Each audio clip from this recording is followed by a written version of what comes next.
In the gentle twilight between waking and dreaming, there exists a world where mysteries unfold like morning mist across tranquil meadows.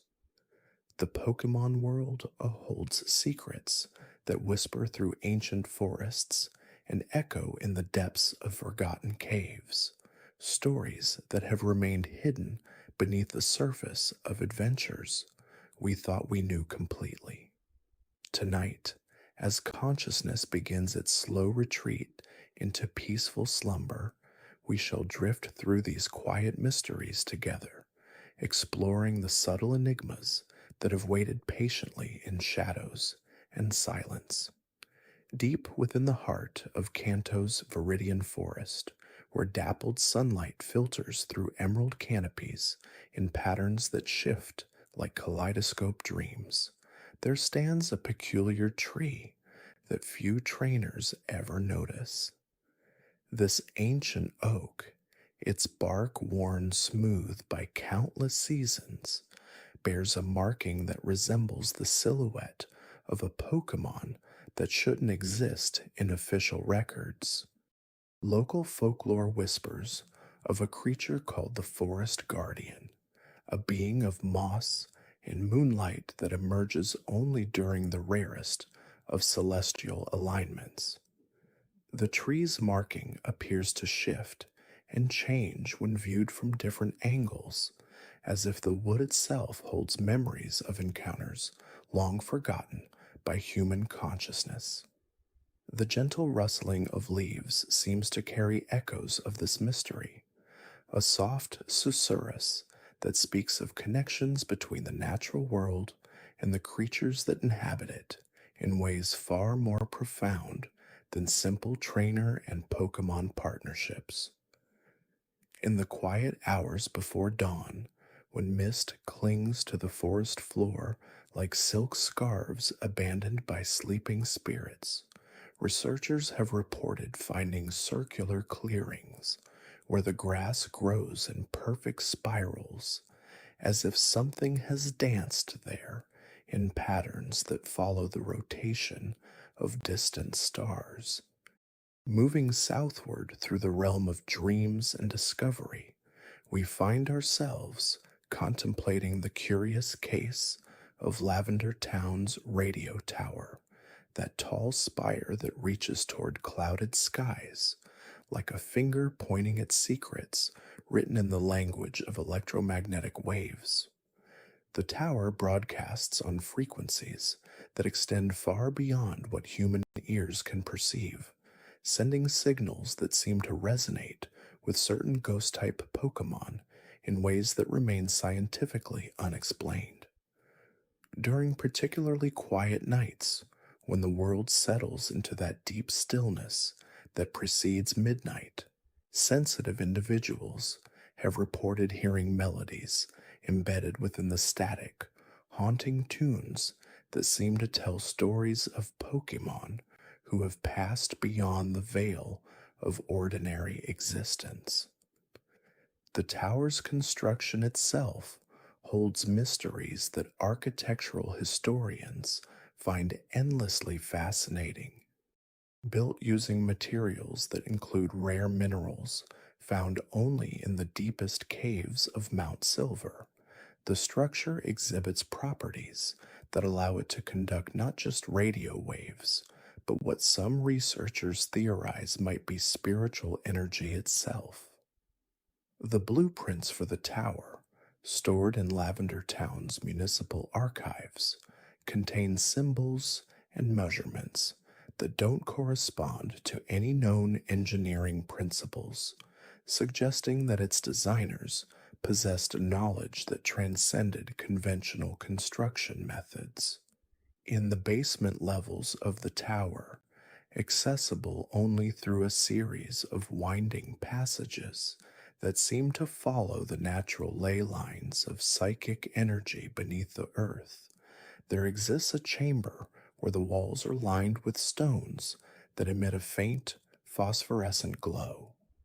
These stones, when examined under specific lighting conditions, reveal etchings that appear to be a form of ancient script, possibly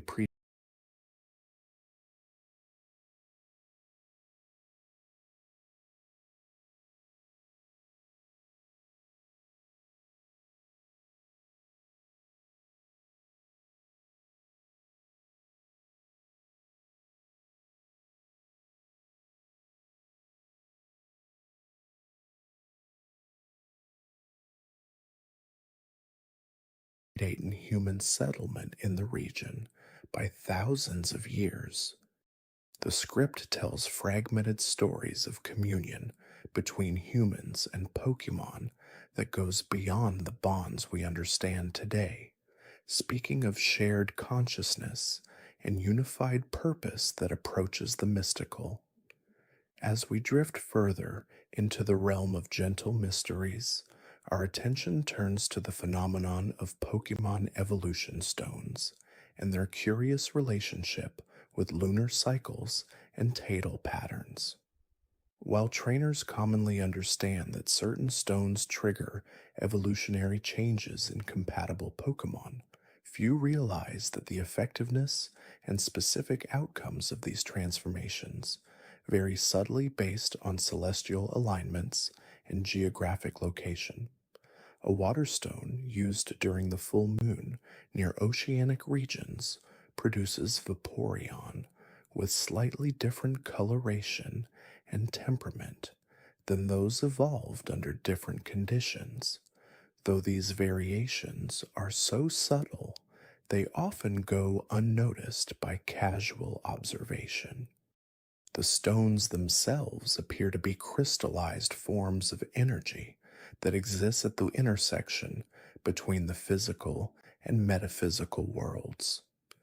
Deep within the caves where these stones naturally occur, researchers have discovered formations that suggest the stones grow like living organisms, following patterns of development that mirror the growth cycles of certain Pokemon species.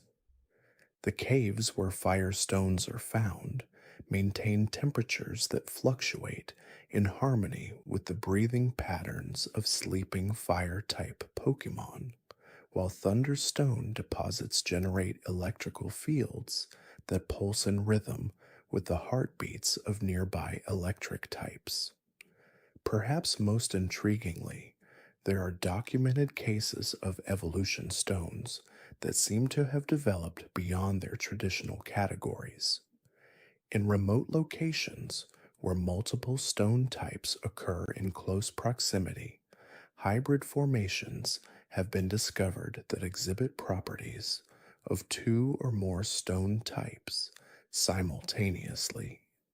These rare specimens, known informally as harmony stones among researchers, appear to facilitate evolutionary paths that don't exist in standard Pokemon taxonomy, creating variations and subspecies that exist only in the most isolated and pristine natural environments. The relationship between these stones and the Pokemon they affect extends into the realm of dreams and subconscious connection. Trainers who carry unused evolution stones often report vivid dreams featuring Pokemon they've never encountered, as if the stones serve as conduits for communication across species barriers and temporal boundaries. Some theorize that the stones contain stored memories of every evolution they've facilitated, creating a vast network of shared experience that connects all Pokemon of related evolutionary lines across time and space. In the quiet depths of the ocean, where sunlight fades to gentle blue darkness and pressure creates a world of slow, graceful movement, there exist mysteries that surface dwellers rarely contemplate. The migration patterns of certain water type Pokemon follow routes that seem to correspond with underwater geological formations that remain unmapped by human science.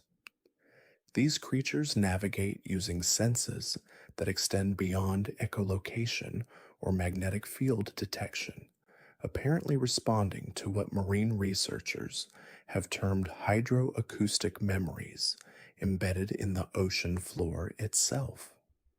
Ancient shipwrecks scattered across the seafloor have become home to communities of Pokémon that have adapted to their artificial reef environments in ways that blur the line between natural evolution and conscious architectural choice. These underwater settlements exhibit organizational structures that suggest complex social hierarchies and cultural practices, with different species taking on specialized roles in maintaining and expanding their shared habitats. The ships themselves seem to be gradually transformed by their inhabitants, with metal hulls developing organic properties and taking on characteristics that make them increasingly indistinguishable from natural coral formations. The songs of Wailord pods carry across vast oceanic distances, but embedded within their calls are harmonic frequencies that resonate with the crystalline structures found in deep-sea volcanic vents. These vents, scattered across the ocean floor in patterns that mirror constellation arrangements visible from the surface, appear to function as a kind of geological communication network, transmitting the whales' songs through solid rock and amplifying them in ways that create planet-wide harmonic resonances. During particularly clear nights, sensitive listening equipment has detected these harmonics extending beyond the ocean and into the atmosphere, where they seem to interact with the Aurora Borealis in ways that create visual representations of the Wailord songs as dancing lights across polar skies.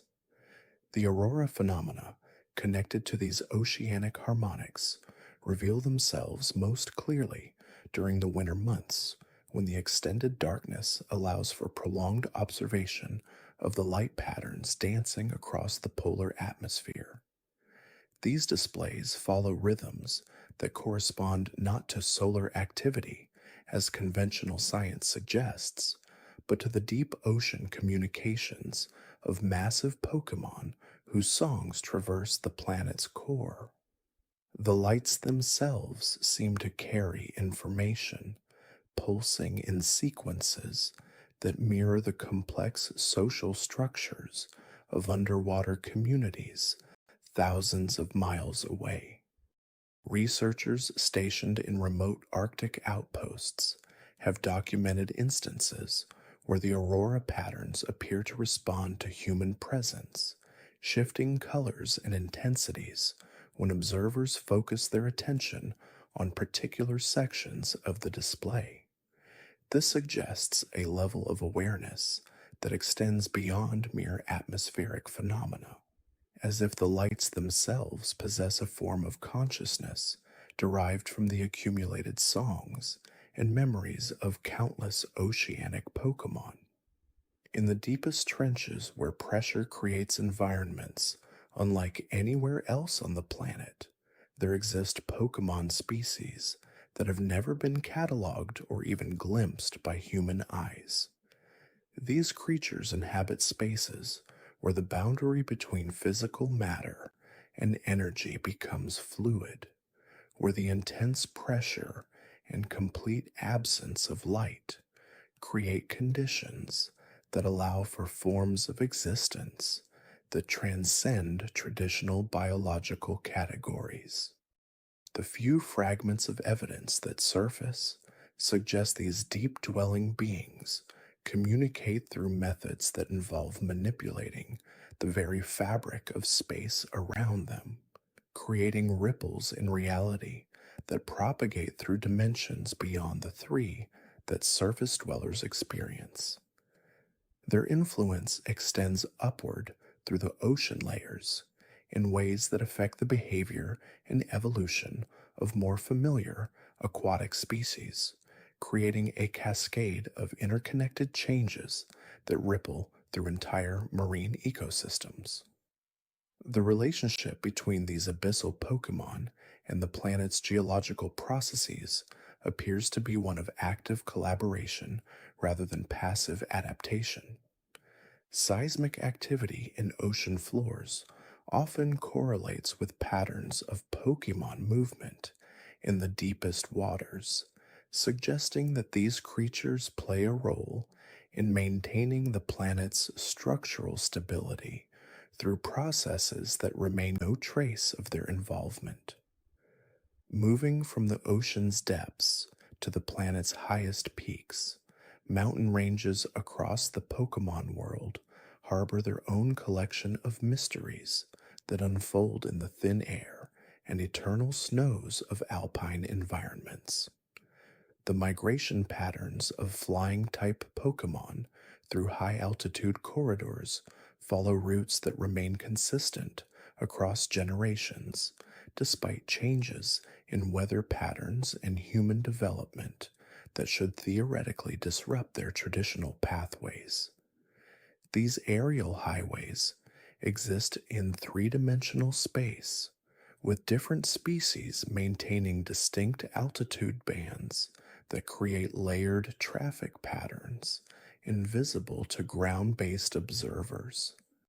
The navigation system that guides these migrations appears to rely on magnetic anomalies embedded in mountain peaks, where deposits of rare minerals create localized field distortions that serve as waypoints for creatures traveling vast distances. The snow that accumulates on the highest peaks contains trace elements that exist nowhere else on the planet, suggesting that these mountains serve as collection points for cosmic particles and atmospheric phenomena that remain undetected by conventional scientific instruments. Ice-type Pokemon that inhabit these extreme elevations seem to incorporate these exotic materials into their biological processes, developing abilities and characteristics that set them apart from their lower altitude relatives. The ice formations created by these Pokemon exhibit properties that defy normal physics, remaining stable at temperatures where conventional ice would sublimate instantly, and displaying crystalline structures that bend light in ways that create natural, optical illusions capable of concealing entire valleys from aerial observation.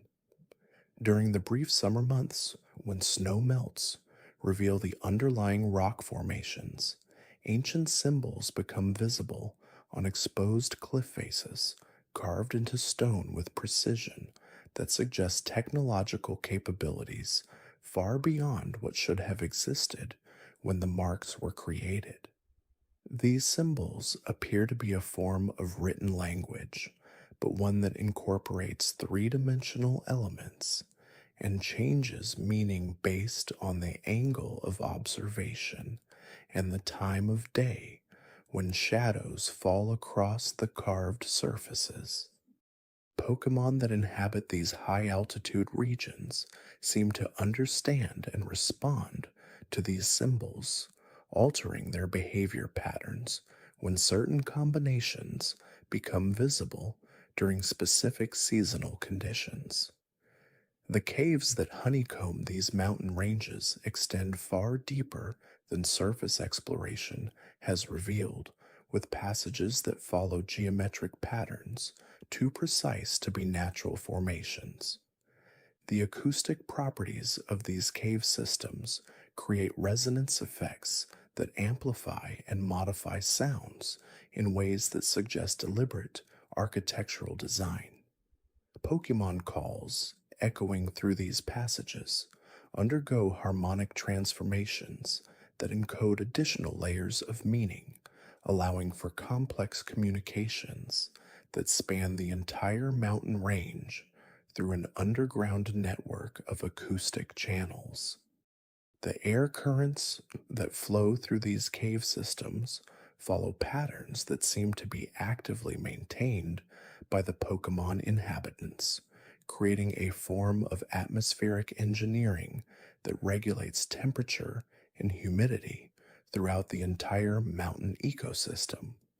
At the intersections where multiple cave systems converge, there exist chambers of unusual size and geometry, their walls covered with the same symbolic carvings found on exterior cliff faces, but arranged in patterns that suggest these underground spaces served as gathering places for ceremonies or communications involving multiple Pokémon species. The mineral deposits in these chambers include crystalline formations that respond to sound and electromagnetic fields, creating natural amplification systems that could facilitate communication across vast distances. Some of these crystals continue to resonate with frequencies that suggest they retain memories of past gatherings, playing back echoes of ancient Pokémon calls when atmospheric conditions align properly.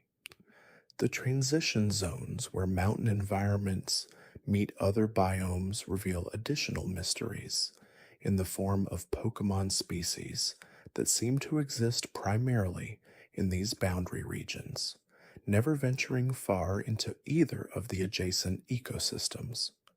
These border dwelling creatures exhibit characteristics that blend traits from multiple habitat types in ways that suggest they serve as living bridges between different environmental systems. Their presence appears to facilitate the exchange of genetic material, behavioral patterns, and even environmental conditions between ecosystems that would otherwise remain isolated from each other. The seasonal changes that sweep across these transitional environments follow patterns that respond to the presence and activities of these boundary Pokémon, with weather systems and plant growth cycles adjusting to accommodate the needs of creatures that exist between worlds. During certain times of the year, these transition zones become pathways for migrations that involve species from multiple biomes traveling together in mixed groups, sharing resources and protection in ways that demonstrate cooperative relationships extending across traditional species boundaries. As evening mists begin to gather in the valleys between mountain peaks, they carry with them microscopic spores and particles that originate from fungi and plant life existing in the highest, most inaccessible regions of the mountains. These aerial seeds drift on air currents that seem to follow predetermined paths, eventually settling in locations where they establish new colonies that maintain genetic connections to their high altitude origins through methods that bypass conventional reproductive cycles. The resulting plant communities create pockets of alpine flora in lowland areas, bringing mountain ecosystem characteristics to regions that should not be able to support such specialized vegetation. The Pokémon that inhabit these transplanted alpine communities retain behavioral patterns and abilities associated with high altitude living, despite being born and raised at sea level. This suggests that environmental adaptation in Pokémon extends beyond individual learning or genetic inheritance, involving forms of collective memory and shared knowledge that transcend the boundaries between generations and geographic locations. These lowland alpine communities serve as stepping stones that allow mountain-dwelling Pokémon to extend their range far beyond their traditional habitat boundaries, creating distribution patterns that exist in defiance of conventional ecological principles. The networks of these displaced alpine communities form intricate patterns across the landscape, creating what researchers have termed shadow mountain ranges that exist not as physical elevations, but as chains of environmental conditions and Pokemon populations that mirror the characteristics of true mountain ecosystems.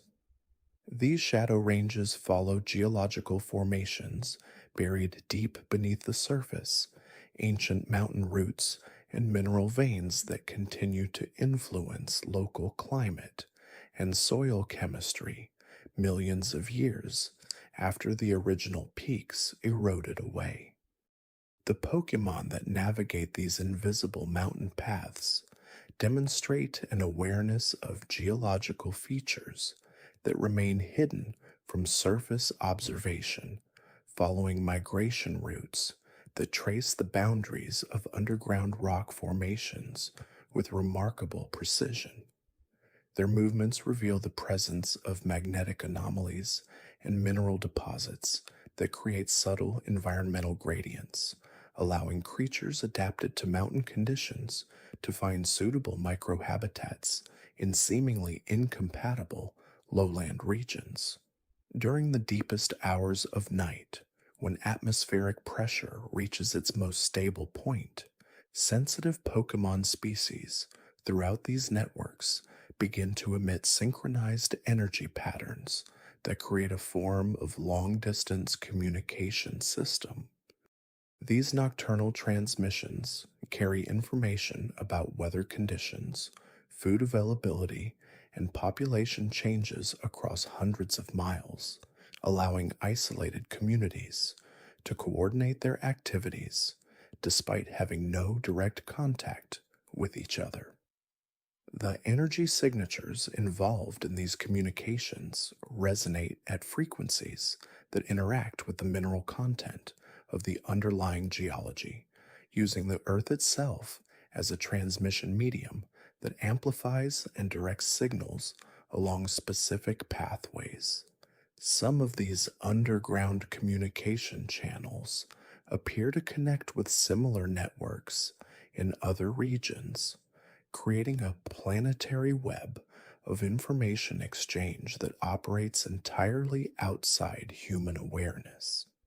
The study of these communication networks has revealed that certain Pokemon species possess sensory capabilities that extend far beyond their apparent physical limitations, detecting and interpreting environmental changes that occur at distances measured in hundreds or even thousands of miles.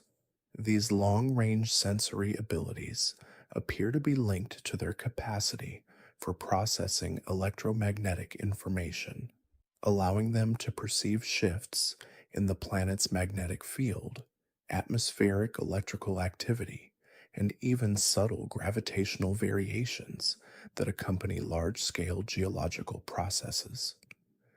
The information gathered through these extended senses influences migration patterns, breeding cycles, and territorial behaviors in ways that demonstrate a level of environmental awareness that encompasses entire continental regions. This planetary consciousness among Pokemon populations suggests that individual creatures function as components of larger biological systems that monitor and respond to global environmental conditions. The seasonal rhythms that govern these extended sensing networks follow cycles that extend beyond the familiar annual patterns, incorporating longer-term environmental changes that unfold over periods measured in decades or centuries. Some Pokemon communities appear to maintain awareness of climate patterns that operate on timescales far exceeding individual lifespans, adjusting their behaviors in anticipation of environmental changes that will not manifest for many generations. This transgenerational environmental memory suggests that Pokemon possess methods for storing and transmitting information that persist across evolutionary timescales, allowing species to maintain adaptive responses to environmental cycles that repeat over periods longer than recorded human history. The mechanisms underlying this extended temporal awareness remain largely mysterious, though they appear to involve both genetic and cultural transmission methods that operate simultaneously across multiple generations.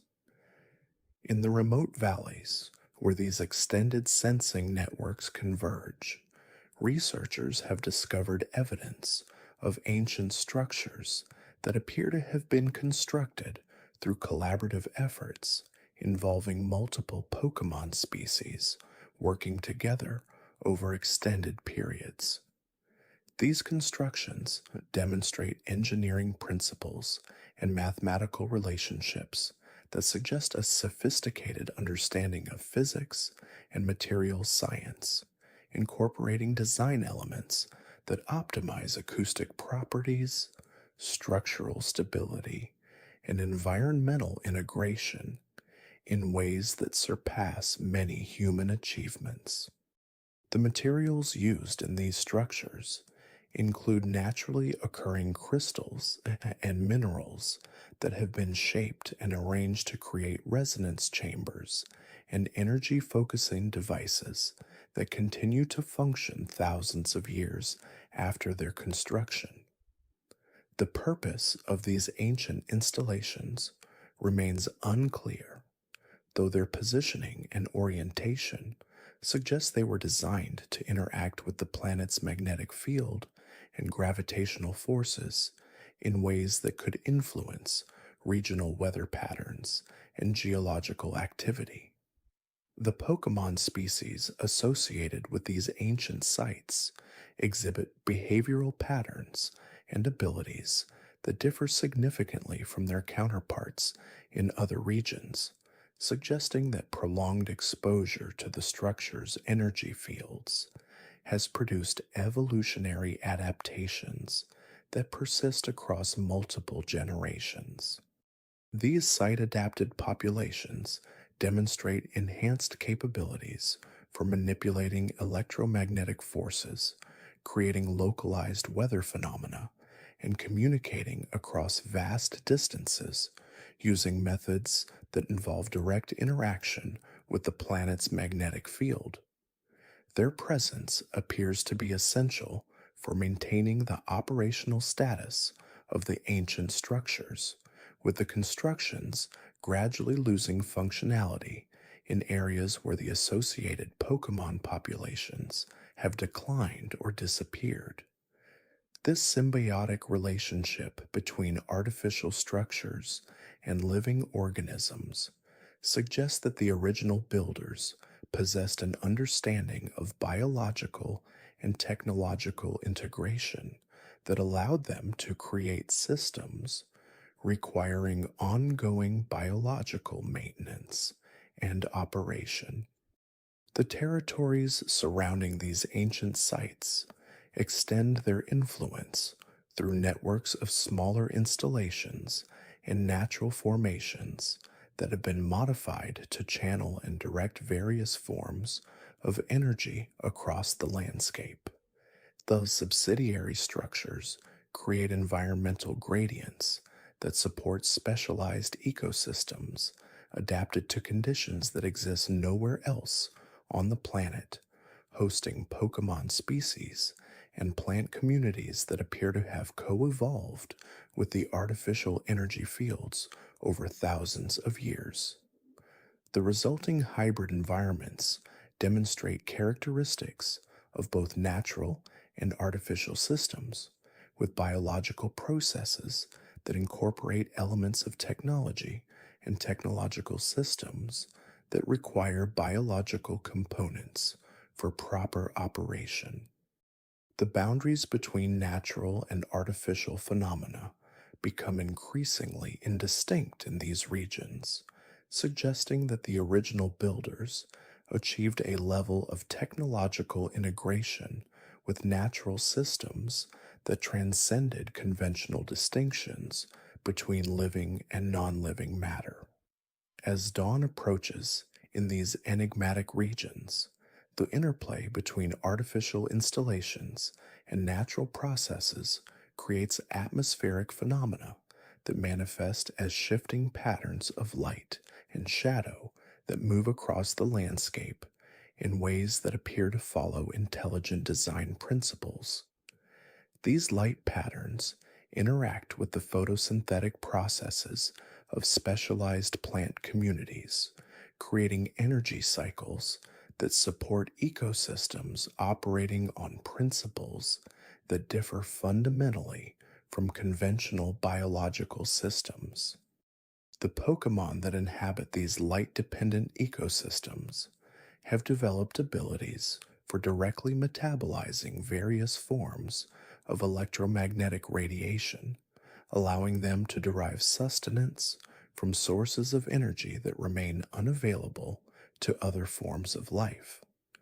Their presence creates feedback loops that influence the operation of the ancient installations, with biological energy production contributing to the power systems that maintain the artificial components of their environment.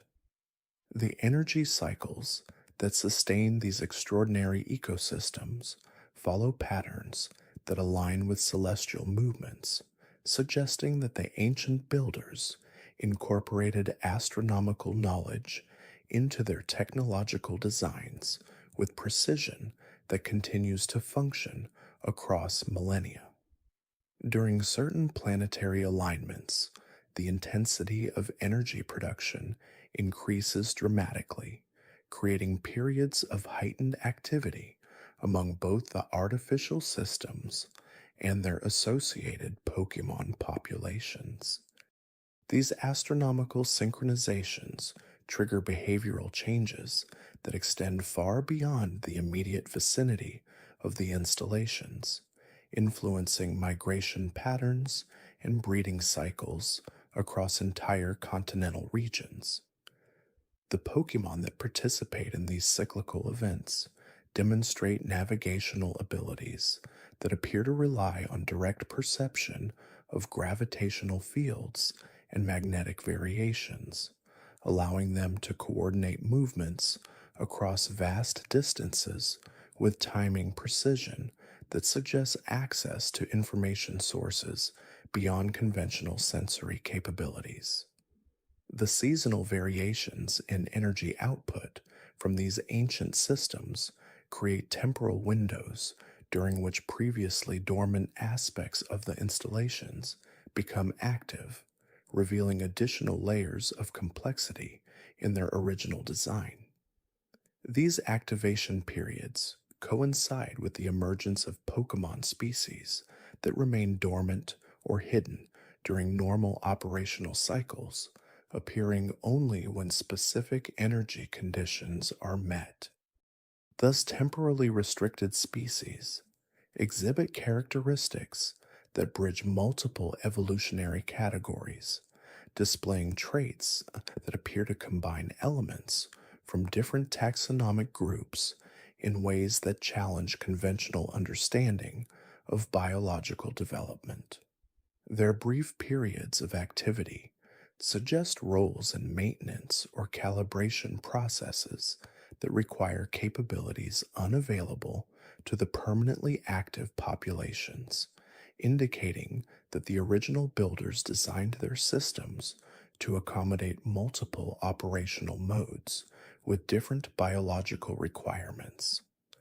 The underground networks that connect distant installations extend through geological formations that show evidence of artificial modification, with tunnel systems that follow paths optimized for energy transmission rather than natural geological processes. These subterranean passages host ecosystems adapted to complete darkness and unique electromagnetic conditions, supporting Pokemon populations that have developed abilities for navigating and hunting in environments where conventional senses provide limited information. The species that inhabit these underground networks demonstrate remarkable adaptations for detecting minute variations in electromagnetic fields, allowing them to perceive the flow of energy through the artificial conduits and navigate the complex three-dimensional maze of passages with precision that suggests they serve as living components of the distribution system. The walls of these underground passages bear markings that appear to combine decorative elements with functional components, creating patterns that influence the flow of energy through the conduits while simultaneously providing information about the system's operational status. These markings change color and intensity in response to variations in energy flow, creating a visual language that the underground Pokémon populations appear capable of interpreting and responding to.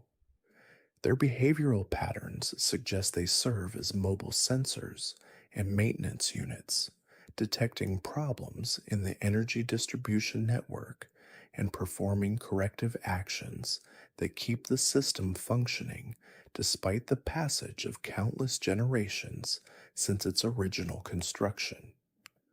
The surface manifestations of this underground network appear as seemingly natural formations that careful observation reveals to be artificial constructions disguised to blend seamlessly with the surrounding landscape. These camouflaged installations include rock formations with internal structures that focus and redirect energy flows, bodies of water with artificial depths, and currents that serve cooling and regulation functions, and forest groves with tree arrangements that follow mathematical patterns optimized for energy collection and distribution. The Pokémon populations associated with these surface installations demonstrate behaviors that suggest they understand the artificial nature of their environment, with territorial patterns and social structures that align with the functional requirements of the hidden technology rather than conventional ecological factors. The integration of biological and artificial systems reaches its most sophisticated expression in regions where the ancient installations have achieved complete symbiosis with natural ecosystems, creating environments where technological and biological processes have merged to the point where separation becomes impossible. In these areas, the distinction between Pokemon abilities and technological capabilities disappears entirely, with biological organisms demonstrating powers that appear to violate natural laws, while artificial systems exhibit characteristics typically associated with living creatures. The Pokemon that inhabit these fully integrated environments show signs of technological augmentation that appears to be inherited rather than artificially imposed, suggesting that the original builders achieved genetic integration of technological components that persist across evolutionary timescales. The reproductive cycles of these technologically integrated Pokemon follow patterns that incorporate both biological and artificial elements, with offspring inheriting not only genetic information but also technological capabilities that activate during specific developmental stages. These inherited technological traits manifest as abilities for interfacing directly with artificial systems, manipulating energy fields with precision that exceeds natural biological capabilities, and accessing information networks that span continental distances. The emergence of these abilities during maturation suggests that the technological integration occurs at fundamental levels of biological organization, affecting cellular processes and neurological development in ways that create seamless interfaces between living organisms and artificial systems. The territorial behaviors exhibited by these enhanced Pokemon populations reflect their roles as guardians and operators of the ancient technology, with social hierarchies that correspond to different levels of technological access and responsibility. The most powerful individuals demonstrate abilities for controlling multiple installations simultaneously, coordinating energy flows across regional networks, and communicating with distant populations through technological channels that bypass conventional biological limitations. Their territorial boundaries align precisely with the operational zones of the installations they maintain, creating a governance system that ensures continuous operation of the ancient technology through biological rather than artificial control mechanisms. The seasonal migration patterns of these guardian populations create temporary concentrations of technological activity that affect weather systems, geological processes, and electromagnetic phenomena across vast regions.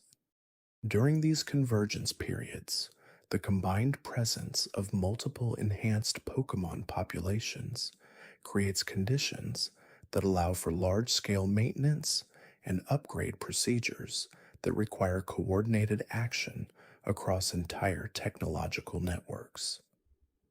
The atmospheric disturbances that accompany these gatherings produce unique weather phenomena that appear to serve specific technological functions, creating conditions for energy transfer, system synchronization, and information exchange on scales that encompass multiple continental regions.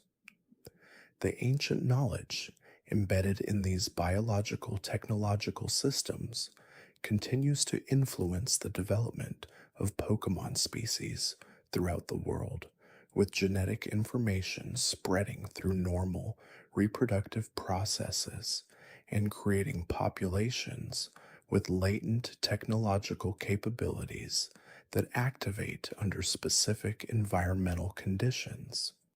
This gradual dissemination of enhanced abilities suggests that the original builders intended their technology to eventually integrate with all life on the planet, creating a global biological network capable of maintaining and operating technological systems without requiring artificial intelligence or mechanical control systems. The implications of this ongoing integration extend far beyond the immediate regions where ancient installations remain active, affecting evolutionary pressures and developmental processes in ways that subtly guide the emergence of new capabilities across entire species populations. The result is a world where the boundary between natural and artificial continues to dissolve, creating possibilities for technological advancement that relies on biological rather than mechanical principles and opening pathways toward forms of civilization that transcend conventional distinctions between living organisms and technological systems. The profound interconnectedness of these biological technological networks reveals itself through subtle patterns that emerge across seemingly unrelated phenomena throughout the Pokemon world.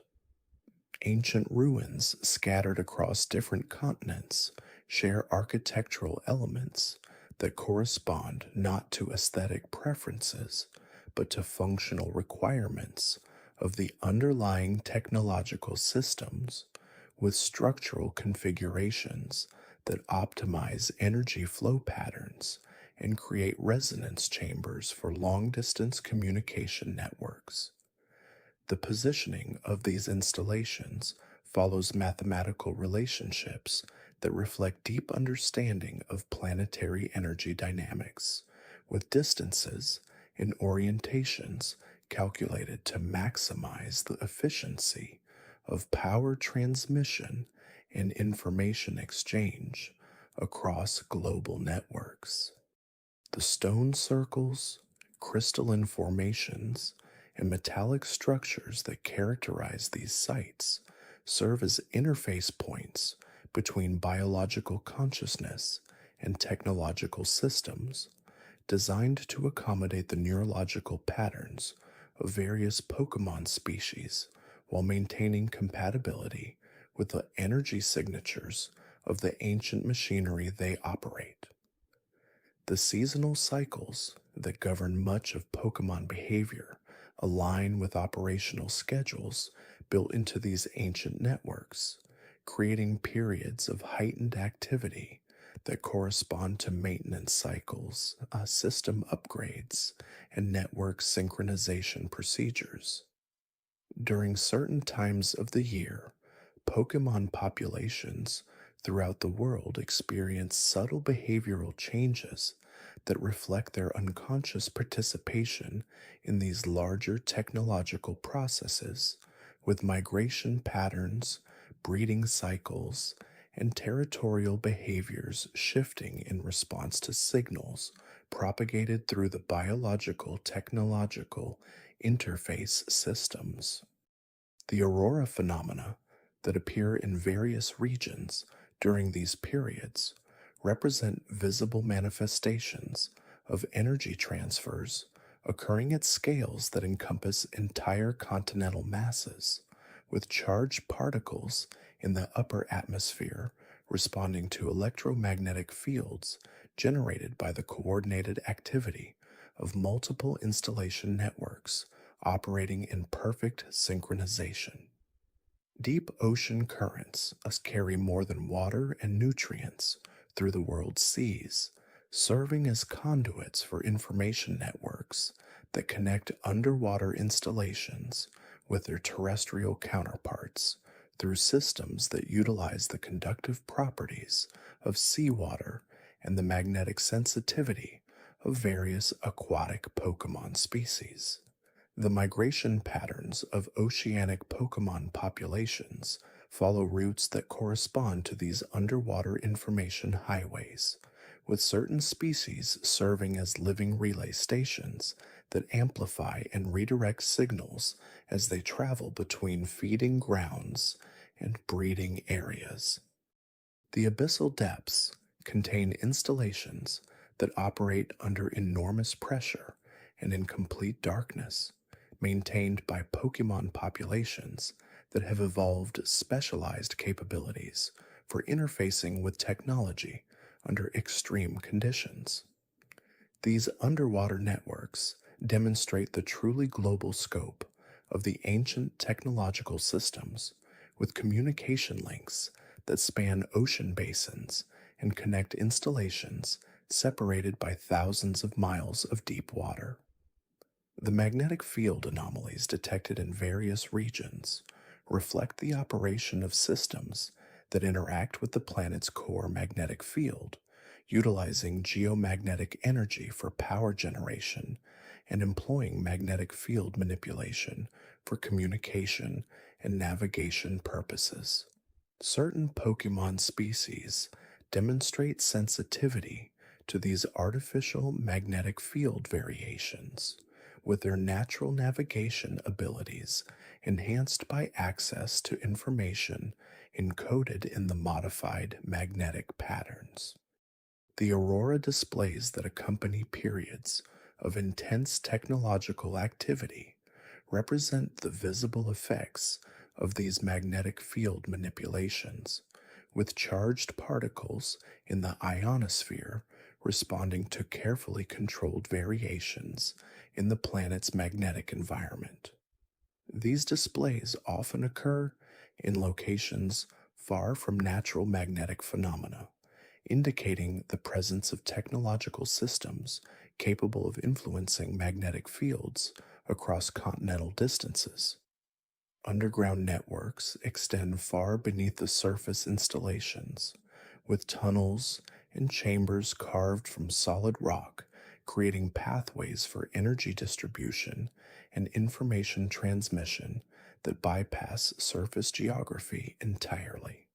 The geological stability of these underground networks suggests construction techniques that work with natural rock formations rather than against them, utilizing knowledge of geological processes to create structures that strengthen rather than weaken the surrounding terrain. Certain cave dwelling Pokemon populations have evolved specialized abilities for navigating these underground networks, serving as maintenance crews and communication links for systems that operate in complete darkness under enormous geological pressure. The thermal vents and underground water sources associated with these networks provide energy and cooling for technological systems while creating unique ecosystems that support Pokemon populations with highly specialized environmental requirements. The crystalline formations found throughout various regions serve multiple functions within the ancient technological networks, acting simultaneously as energy storage devices, information processing systems, and communication relay stations. These crystal structures demonstrate properties that exceed anything achievable through conventional geological processes, with internal lattice arrangements that create specific resonance frequencies and electromagnetic properties required for their technological functions. Certain Pokemon species have evolved the ability to interface directly with these crystalline systems, accessing stored information and manipulating energy flows through biological processes that remain poorly understood. The growth patterns of these crystals follow algorithms that optimize their technological performance while maintaining structural stability under varying environmental conditions, suggesting that their formation process involves active control systems that monitor and adjust crystal development in real time. Weather modification capabilities built into the ancient networks operate on scales that encompass entire climate zones, with systems designed to maintain optimal environmental conditions for both technological operation and biological ecosystem health. The storm patterns that develop around certain installations serve specific technological functions, creating atmospheric electrical activity that powers energy storage systems and generating electromagnetic phenomena that facilitate long distance communication. These artificially induced weather systems demonstrate remarkable stability and predictability, maintaining consistent patterns across seasonal cycles and responding to control signals propagated through the biological technological interface networks. The precipitation patterns associated with these systems often carry trace elements and compounds that support the specialized nutritional requirements of enhanced Pokemon populations, creating a form of atmospheric agriculture that sustains the biological components of the technological networks. The temporal anomalies observed in various locations suggest that some ancient installations possess capabilities for manipulating the flow of time itself, creating localized regions where temporal progression occurs at different rates than the surrounding environment. These time distortion effects appear to serve specific functions within the larger technological networks, creating conditions that accelerate certain biological and technological processes while preserving others in states of suspended animation.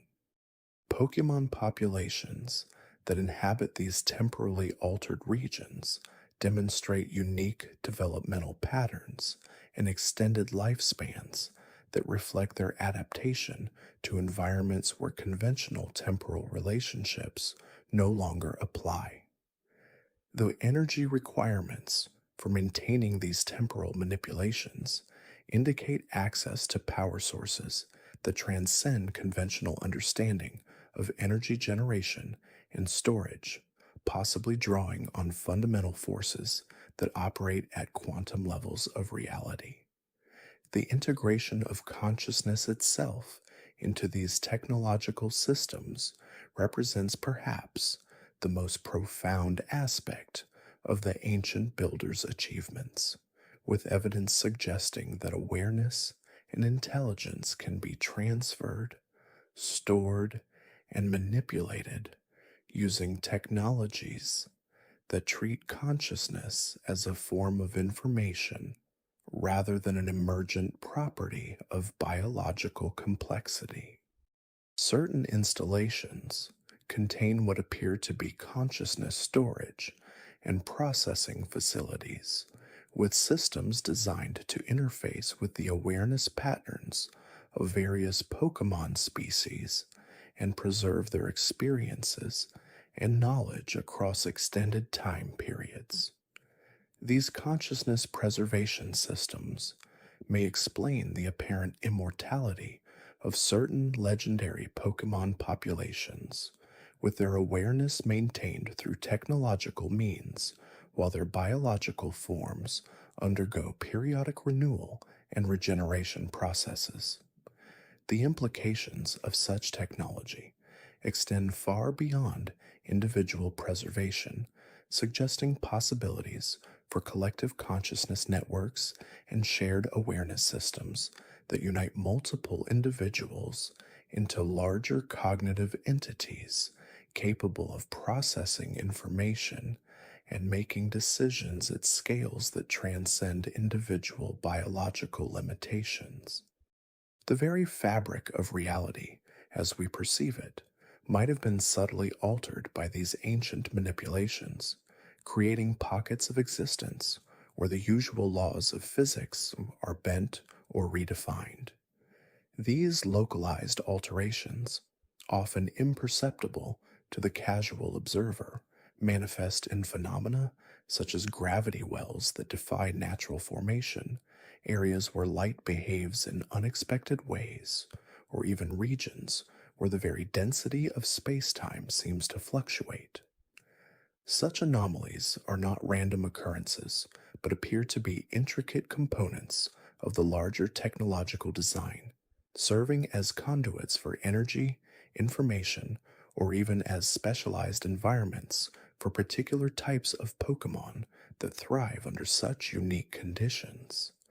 The Pokémon found in these areas often exhibit mutations or adaptations that allow them to exploit these altered physical laws, developing abilities that would be impossible in a conventional environment.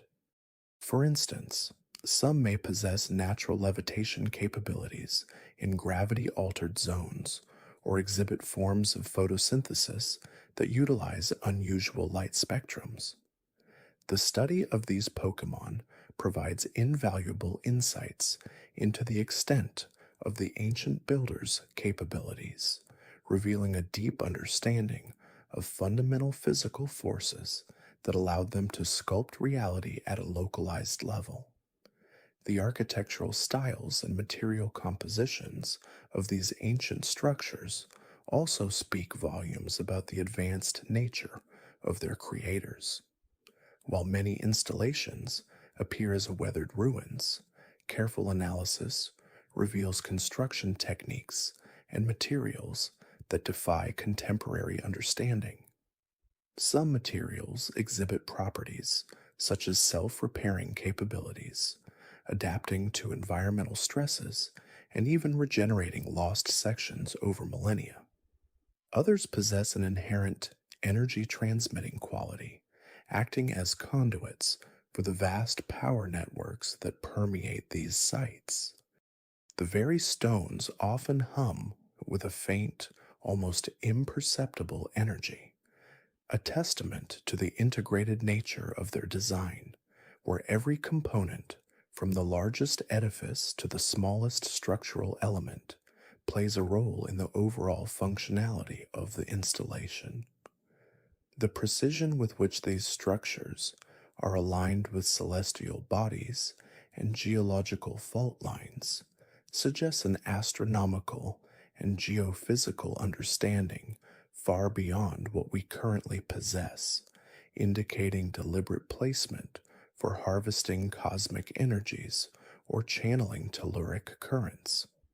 The intricate patterns as etched into some surfaces are not merely decorative, but often function as data storage arrays or as interfaces for interacting with the technology, emitting subtle light pulses or sound frequencies that reveal hidden information to those who understand their language.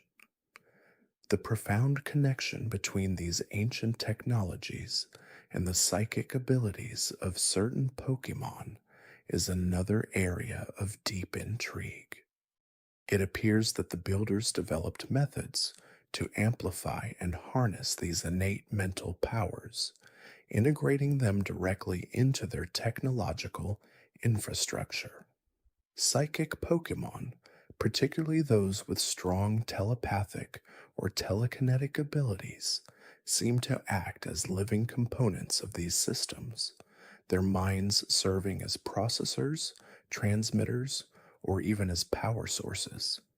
This symbiotic relationship suggests that consciousness itself was considered a valuable resource, capable of performing functions that conventional machinery could not.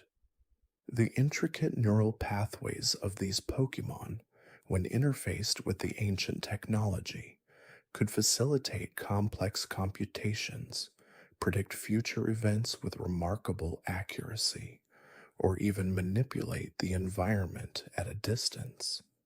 Some ruins exhibit distinct chambers designed to enhance psychic resonance, creating environments where Pokemon can enter deeply meditative states to interface with the surrounding systems, their thoughts and intentions guiding the flow of energy and information. The emotional states of these Pokemon also seem to play a role, with certain emotional frequencies amplifying specific technological effects, suggesting a nuanced understanding of the interplay between mind, emotion, and machine. The concept of a guardian Pokemon, often a legendary or mythical creature associated with these ancient sites, takes on a new dimension when viewed through the lens of this advanced technology. These guardians are not merely protectors in a traditional sense, but rather integral components of the system, their very existence intertwined with its function. Their abilities, often described as godlike, might be amplified or even originated by their connection to the ancient machinery, making them living manifestations of the technology's power. Their presence could be crucial for maintaining the delicate balance of the systems, preventing catastrophic failures, or even acting as a failsafe against external threats. The legends surrounding these Pokemon often speak of their role in maintaining cosmic harmony or preventing environmental cataclysms, roles that align perfectly with the kind of large-scale, self-regulating systems the ancient builders seem to have created. The deep respect and reverence shown to these Pokemon by ancient civilizations suggest an understanding of their technological significance, not just their spiritual power. The remnants of these ancient networks also hint at a sophisticated understanding of biological engineering. Beyond simply adapting Pokemon to altered environments, there is evidence of deliberate genetic manipulation and enhancement, creating species with specific roles within the technological ecosystem. These engineered Pokémon might possess enhanced sensory organs for monitoring environmental conditions, specialized metabolic pathways for processing unique energy sources, or advanced communication capabilities for interfacing with the technological networks. The genetic sequences found in some fossilized Pokemon from these eras exhibit molecular structures that are remarkably complex and efficient, suggesting an intentional design rather than purely natural evolution. This level of biological control implies a deep understanding of genetics and cellular processes, allowing the ancient builders to tailor life forms to their specific needs, creating a living, breathing component of their grand technological vision. The ongoing evolutionary adaptations of modern Pokemon might, in some cases, be residual effects of these ancient genetic interventions, with certain traits or abilities emerging as echoes of a long lost design. The presence of what appear to be ancient data repositories, often integrated into the very structure of the ruins, is another fascinating aspect of this lore. These repositories contain vast amounts of information encoded in forms that are still largely undecipherable, yet their sheer scale suggests a comprehensive record of the ancient civilization's knowledge, history, and technological blueprints. Some researchers hypothesize that these data banks might even contain the collective consciousness of the builders themselves, preserved as digital information, awaiting a time when they can be reawakened or re-embodied. The methods of data storage appear to be incredibly robust, designed to withstand the ravages of time, geological shifts, and even cosmic radiation, hinting at materials and encoding techniques that far surpass our current capabilities. The occasional activation of these repositories, often triggered by specific environmental conditions or the presence of certain Pokémon, can result in bursts of information, holographic projections, or even temporary alterations of reality around the site, offering tantalizing glimpses into the past. The study of these ancient technologies also forces us to reconsider the nature of legendary and mythical Pokémon. Are these beings simply powerful creatures, or are they the pinnacle of ancient biological and technological engineering, designed for specific crucial roles within a planetary scale system? Their unique abilities, often described as manipulating time, space, or fundamental forces, align perfectly with the advanced capabilities observed in the ruins. It is plausible that these Pokémon were not merely worshipped, but were actively managed and integrated into the ancient builders' grand design, serving as living keystones for their vast technological networks. Their rarity and often solitary nature might be a consequence of their specialized roles, with only a limited number required to maintain the system's integrity. The interactions between these legendary Pokémon and the environment, often shaping entire landscapes or influencing global weather patterns, could be a result of their direct interface with the ancient planetary control systems, acting as living interfaces for terraforming and environmental regulation. The very concept of Pokeballs might even have its roots in this ancient technology. While modern Pokeballs are sophisticated devices, the idea of capturing and containing Pokemon in a compact form could stem from earlier, more advanced methods developed by the ancient builders. Perhaps the original systems were not about capture in the modern sense, but about interfacing with a Pokemon's consciousness, storing its essence, or even transferring its biological data to different locations or forms. The ancient equivalent of a Pokeball might have been a much more intricate device, capable of far more than simple containment, perhaps even facilitating the rapid regeneration or evolution of the Pokemon within. The seamless integration of biological and technological elements in their larger systems suggests that the containment and manipulation of life forms was a core aspect of their science, making the modern Pokeball a simplified, mass produced echo of a much grander original concept. The implications of such a civilization are vast, suggesting a period in Pokemon history where technology and biology were not merely intertwined, but indistinguishably merged.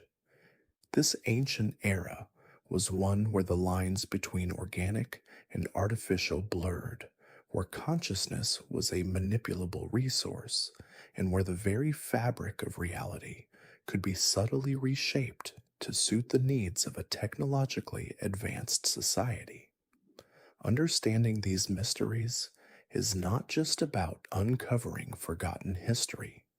It is about glimpsing a future where the boundaries of possibility are redefined, where the relationship between humanity, Pokemon, and technology could reach an unprecedented level of integration, echoing the grandeur and complexity of these enigmatic ancient builders.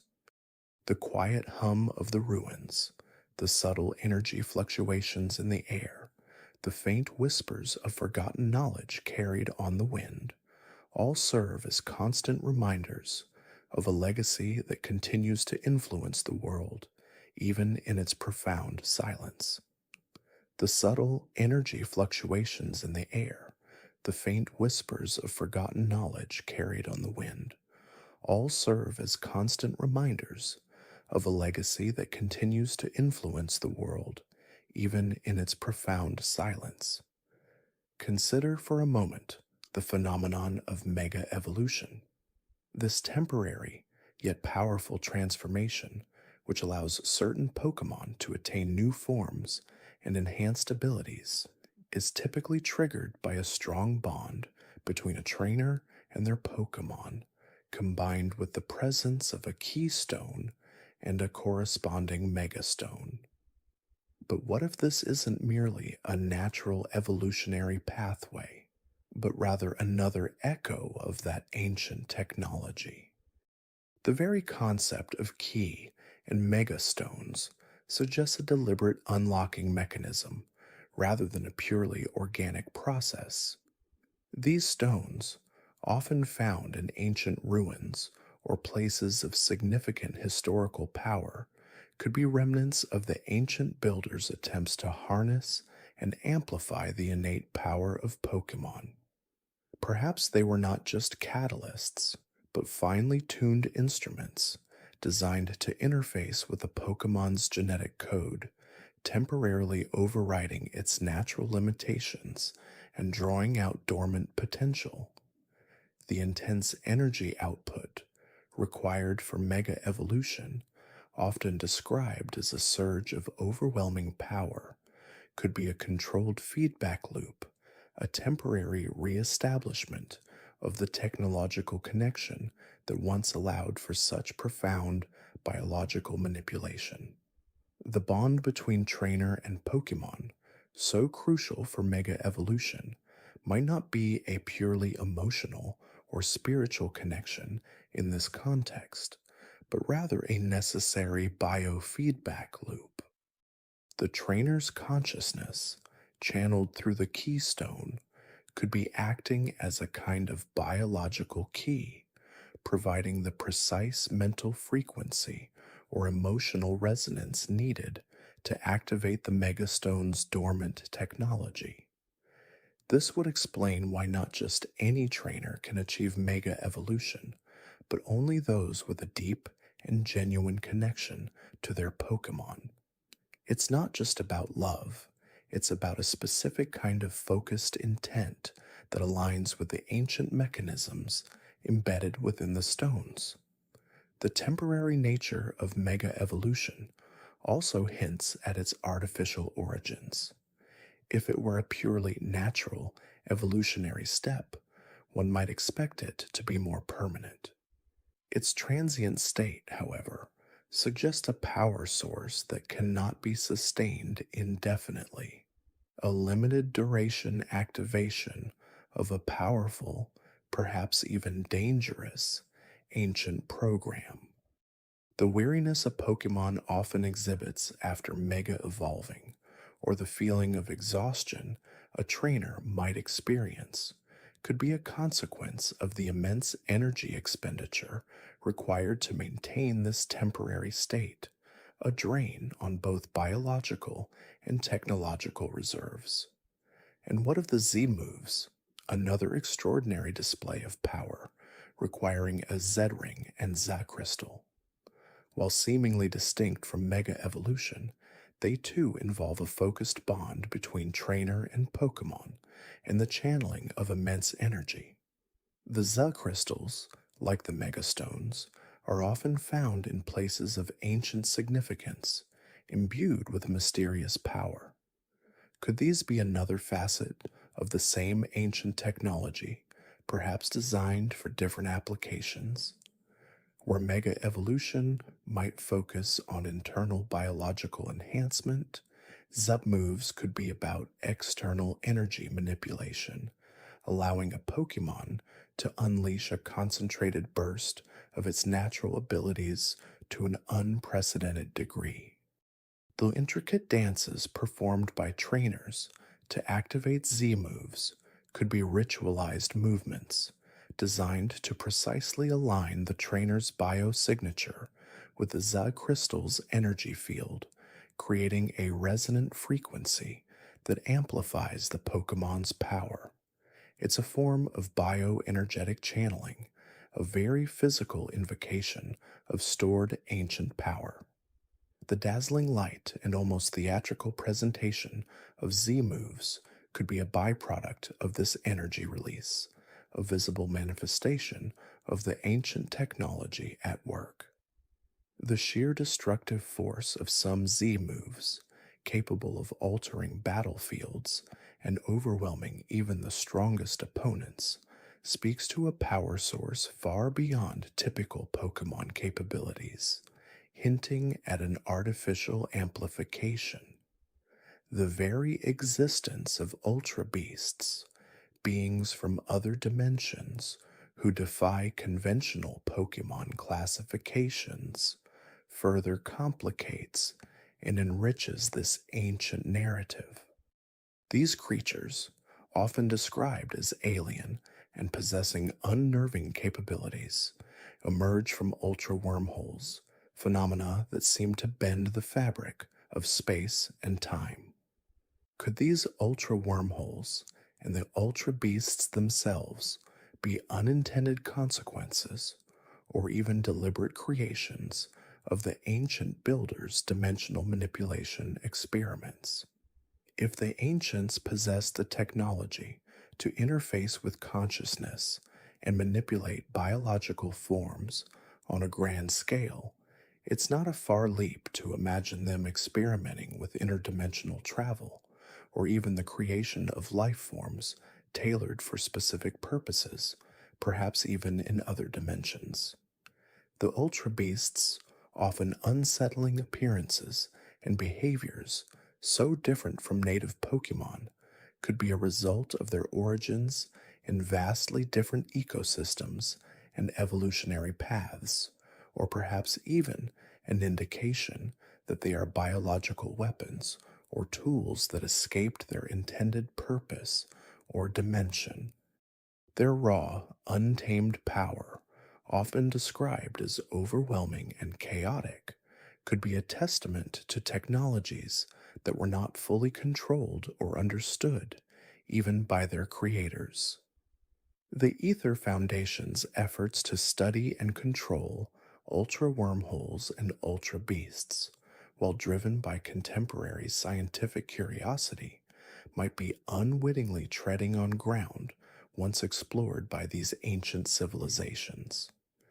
Their attempts to stabilize wormholes or create artificial ones could be a modern day echo of ancient endeavors with similar risks and unpredictable outcomes. The stories of legendary Pokémon like Necrozma, a creature intrinsically linked to light, and ultra wormholes further cement this connection. Necrozma's ability to absorb light, including the very light of other Pokemon like Solgaleo and Lunala, and its transformation into forms like Ultra Necrozma, suggests a being of immense, almost cosmic power, potentially created or profoundly altered by ancient dimensional technology. Its hunger for light could be interpreted as a need to fuel ancient mechanisms, or perhaps a byproduct of its own artificial construction, a constant requirement for energy to maintain its existence, perhaps an ancient power source gone rogue, or simply operating as intended, albeit on a scale incomprehensible to modern understanding. Even the phenomenon of regional forms, where certain Pokemon adapt unique appearances and typings based on their environment, could have a deeper, ancient connection beyond simple natural selection. While many regional forms are clearly adaptations to specific climates or food sources, some, like the Alolan forms of certain Pokemon, appear in environments with strong ties to ancient legends and energy. Could the presence of residual ancient energy or dormant technological fields subtly influence the genetic expression of Pokemon over generations, guiding their evolution in specific directions? It's not merely a change in environment, but a change in the very energetic fabric of that environment, subtly shaping life forms within it. The differences in power and even temperament of those regional forms might not just be about adaptation, but about a subtle tuning or resonant frequency with the lingering ancient energies of the land. The very land itself, shaped and influenced by ancient technologies, continues to subtly mold the life that inhabits it, a slow, ongoing process of environmental engineering on a planetary scale. The lore surrounding the creation trio, Dialga, Palkia, and Giratina, and the legendary Arceus, the supposed creator of the Pokemon universe, also takes on new dimensions when viewed through the lens of ancient technology. If Arceus is indeed the original one who shaped the world with its 1,000 arms and brought forth time, space, and antimatter through Dialga, Palkia, and Giratina, it begs the question: was Arceus a purely organic deity, or a being of immense, perhaps incomprehensible, biological and technological sophistication? The plates Arceus holds, which allow it to change its type, could be interpreted not just as mystical artifacts, but as advanced data storage devices, or perhaps even biological processors, allowing it to interface with and manipulate the fundamental forces of the universe. The creation of such powerful beings, capable of literally shaping reality, might not have been a spontaneous act, but a carefully orchestrated process, perhaps even a form of cosmic engineering on an unimaginable scale, orchestrated by a consciousness far beyond our current understanding.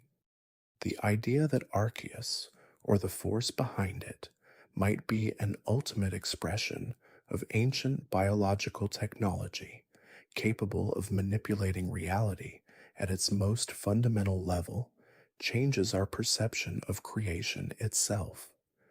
The creation might not have been a singular event, but an ongoing process, a continuous interface between an ultimate intelligence and the raw fabric of existence. The plates, rather than being mere symbols, could be the actual operating system, the code through which reality is written and maintained. The Porygon line, artificial Pokémon created by humans, are a modern, albeit crude, attempt to replicate the concept of digitally created life. They are a testament to our contemporary understanding of artificial intelligence and virtual reality, yet they stand as a distant echo of what the ancient builders might have achieved. If Porygon represents our current pinnacle of digital life, imagine what a civilization capable of creating Arceus could accomplish. The contrast highlights the vast gulf between our current technological prowess and the capabilities of these legendary ancient builders. The various control mechanisms seen throughout the Pokemon world, from the azure flute used to summon Arceus in legend, to the red chain used to attempt to control Dialga and Palkia, also fit within this framework. These items are not merely magical, they are often described with intricate designs and specific properties, hinting at their function as highly specialized technological interfaces. The azure flute, for instance, is not just a musical instrument. Its specific tones and frequencies could be a form of ancient bioacoustic programming designed to resonate with and activate the dormant cosmic mechanisms associated with Arceus.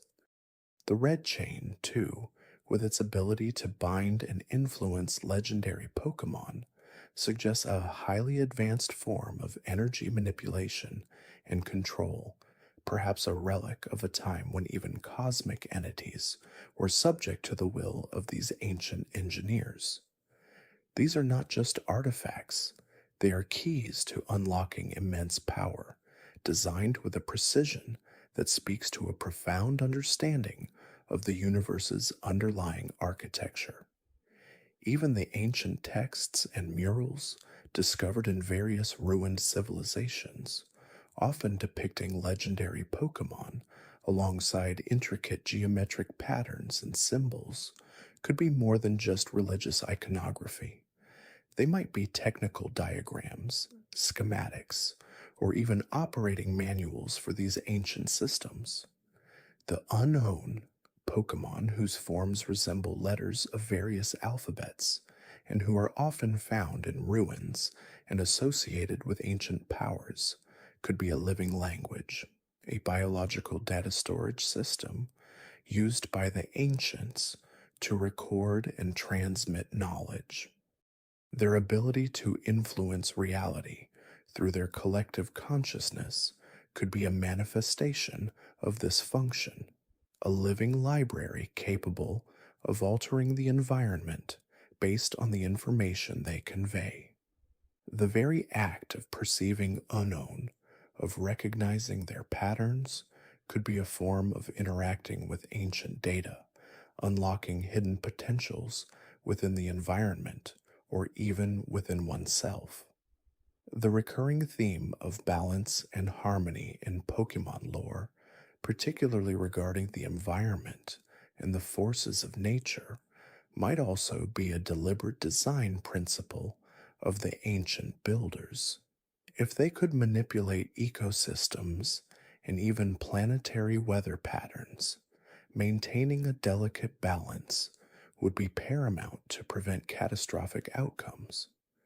The legendary trios and duos, often representing opposing forces like land and sea, sun and moon, or life and death, might not just be natural phenomena, but deliberately engineered checks and balances, living regulators within a grand cosmic machine.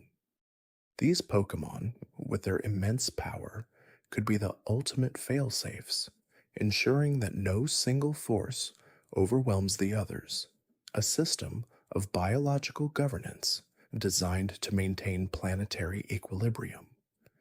Their legendary battles, often depicted as cataclysmic clashes, could be necessary recalibrations, a system correcting itself through immense energy discharges, ensuring the long-term stability of the ancient planetary networks. The very concept of the spirit or soul of a Pokémon, often referenced in conjunction with psychic or ghost type abilities, could also be viewed through this lens. If consciousness was a manipulable resource for the ancient builders, then the essence of a Pokémon, its unique identity and abilities, might have been understood and interacted with on a fundamental level. Psychic powers, often described as mental energy or willpower, could be a natural form of bioenergetic manipulation, an innate ability that the ancients learned to harness and amplify through their technology.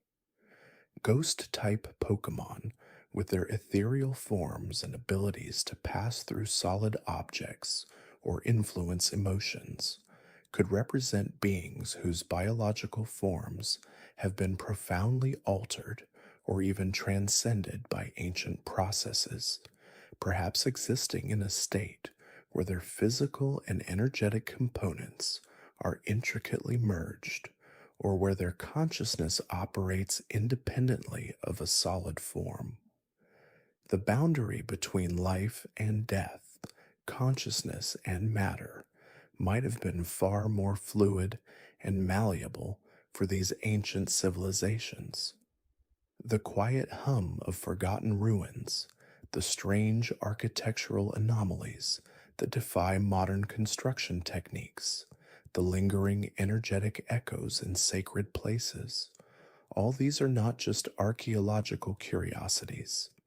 They are breadcrumbs leading us down a path towards a profound understanding of a civilization that transcended the conventional boundaries of science and spirituality.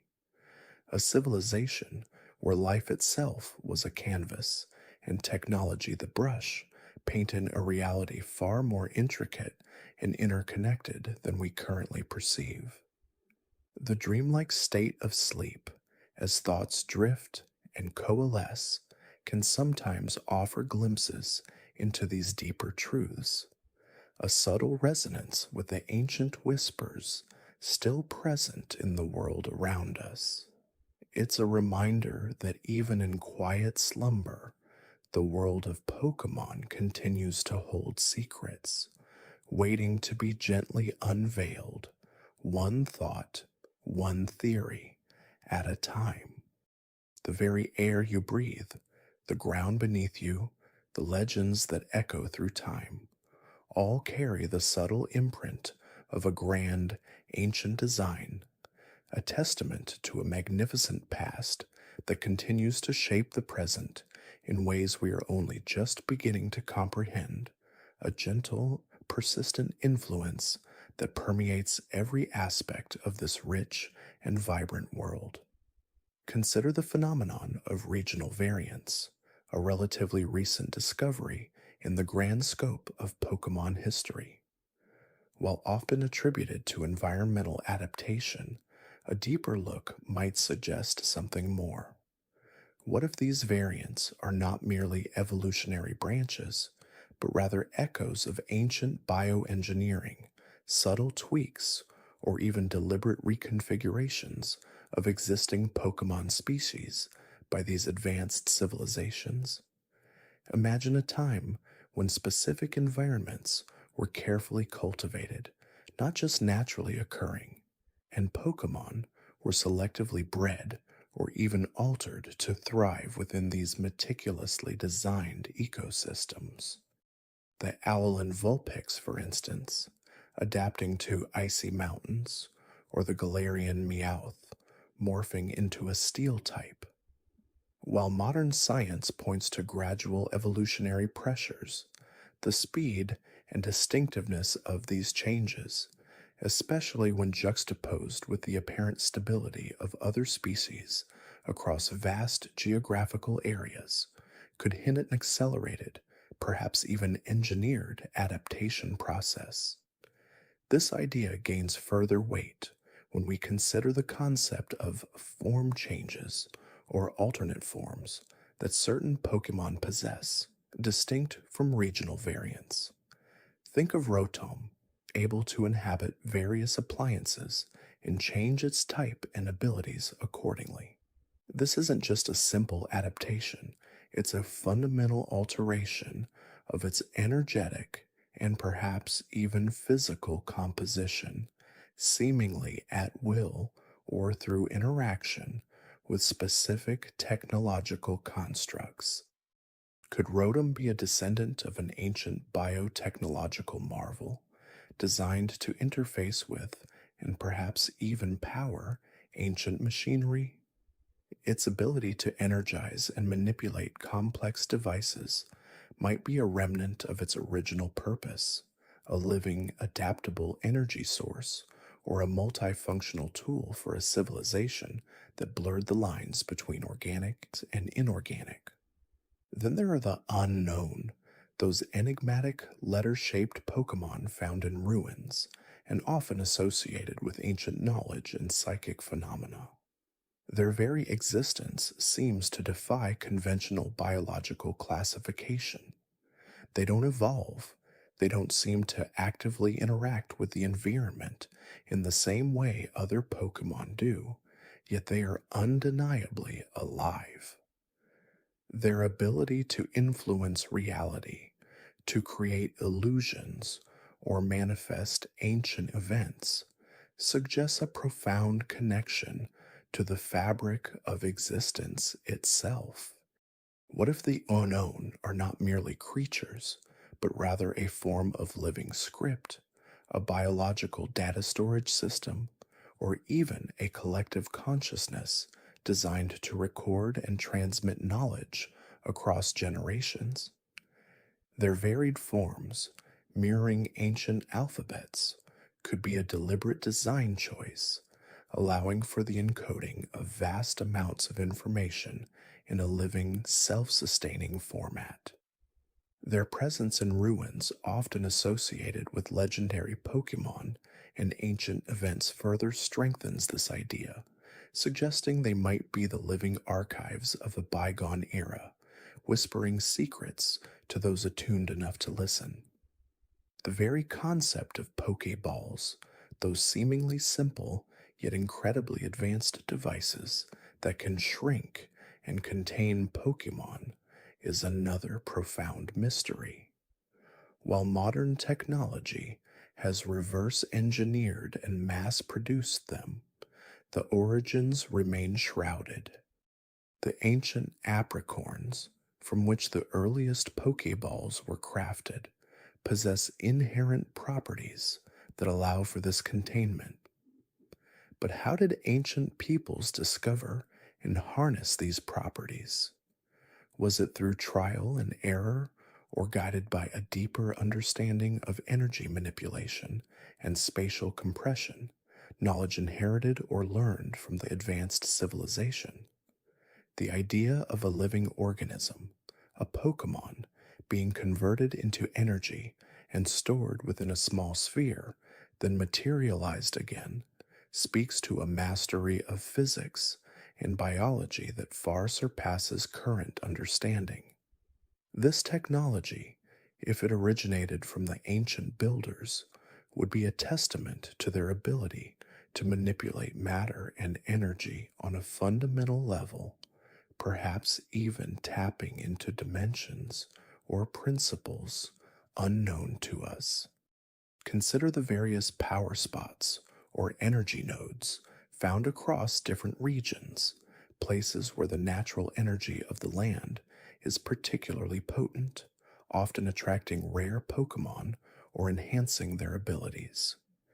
These locations are frequently associated with ancient altars, temples, or geological formations that defy simple explanation. Are these naturally occurring phenomena, or are they subtly engineered conduits designed to channel and amplify the planet's latent energy?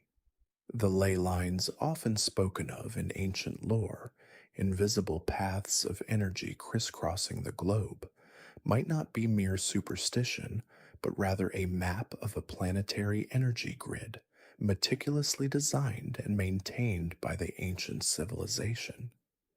The creation of such a grid would be an undertaking of unimaginable scale and complexity, suggesting a civilization with an intimate understanding of geological forces, energetic resonance, and perhaps even the very life force of the planet. And what about the phenomenon of shiny Pokémon, those rare variants with unusual colorations? While often considered a simple genetic anomaly, their extreme rarity and sometimes striking palettes could be more than just a random mutation. In some ancient belief systems, unique coloration or markings were seen as signs of divine favor or as indicators of a creature imbued with special spiritual significance. Could shiny Pokemon be a subtle echo of ancient selective breeding, or perhaps even a deliberate, albeit rare, manifestation of ancient energetic imprints?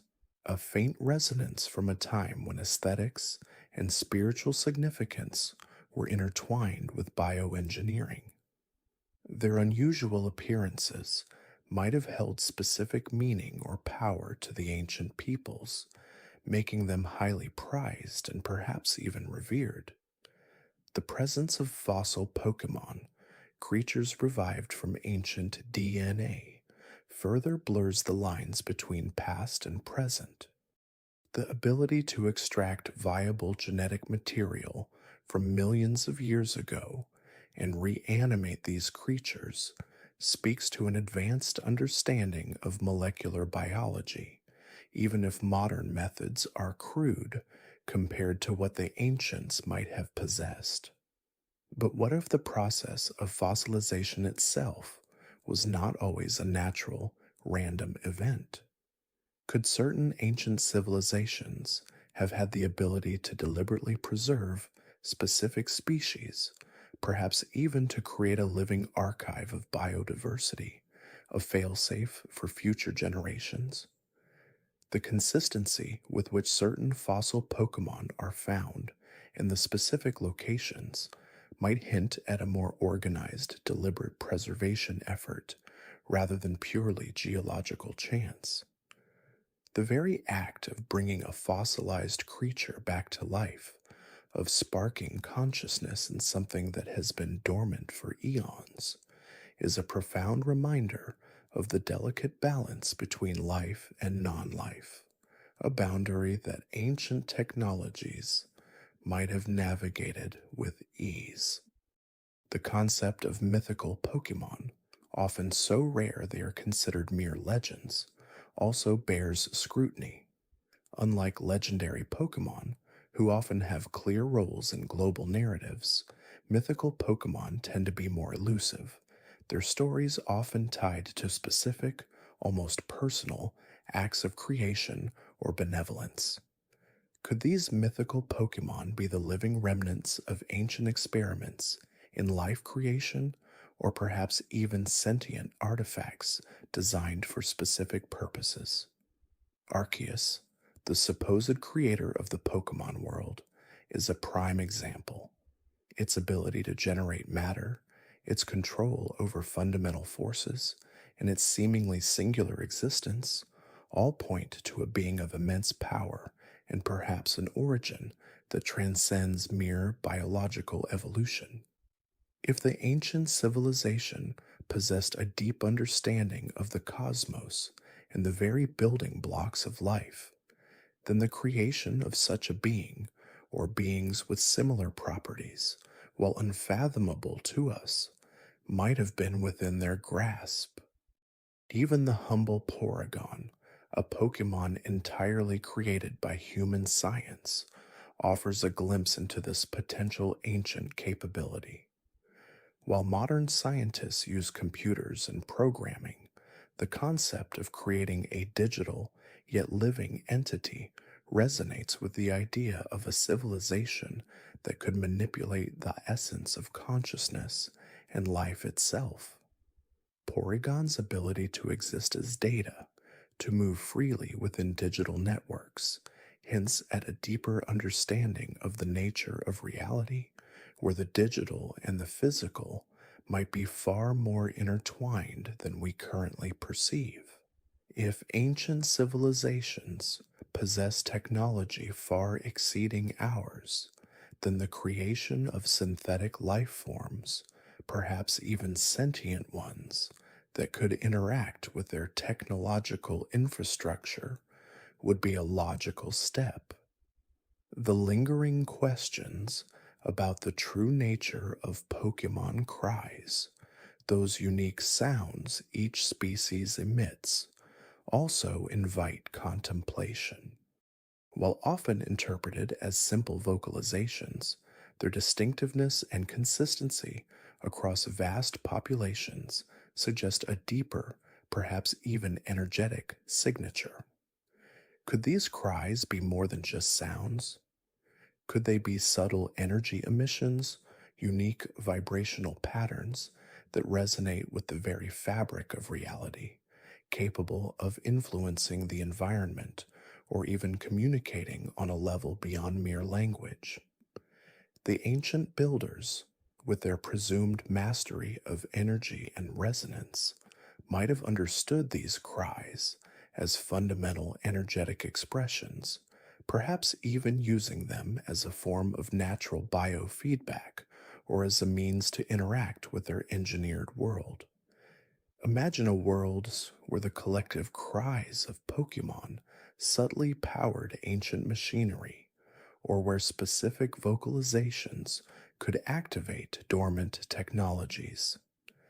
The persistent mysteries surrounding the Ultra Beasts, creatures from another dimension, further expand the scope of ancient knowledge. Their very existence confirms the multidimensional nature of the Pokemon universe. If ancient civilizations understood and could even traverse these dimensions, then their technological prowess would be truly staggering. The Ultra Beasts themselves, with their alien forms and often disruptive energies, could be seen as a natural consequence, or perhaps even an unintended side effect, of ancient experiments with interdimensional travel or energy manipulation. Their sudden appearances and often chaotic impact on the local environment might be a subtle warning, a reminder of the immense power wielded by those who dared to tamper with the boundaries of reality. The serene act of watching these mysteries unfold, allowing your mind to wander through these ancient possibilities, can be a calming journey in itself.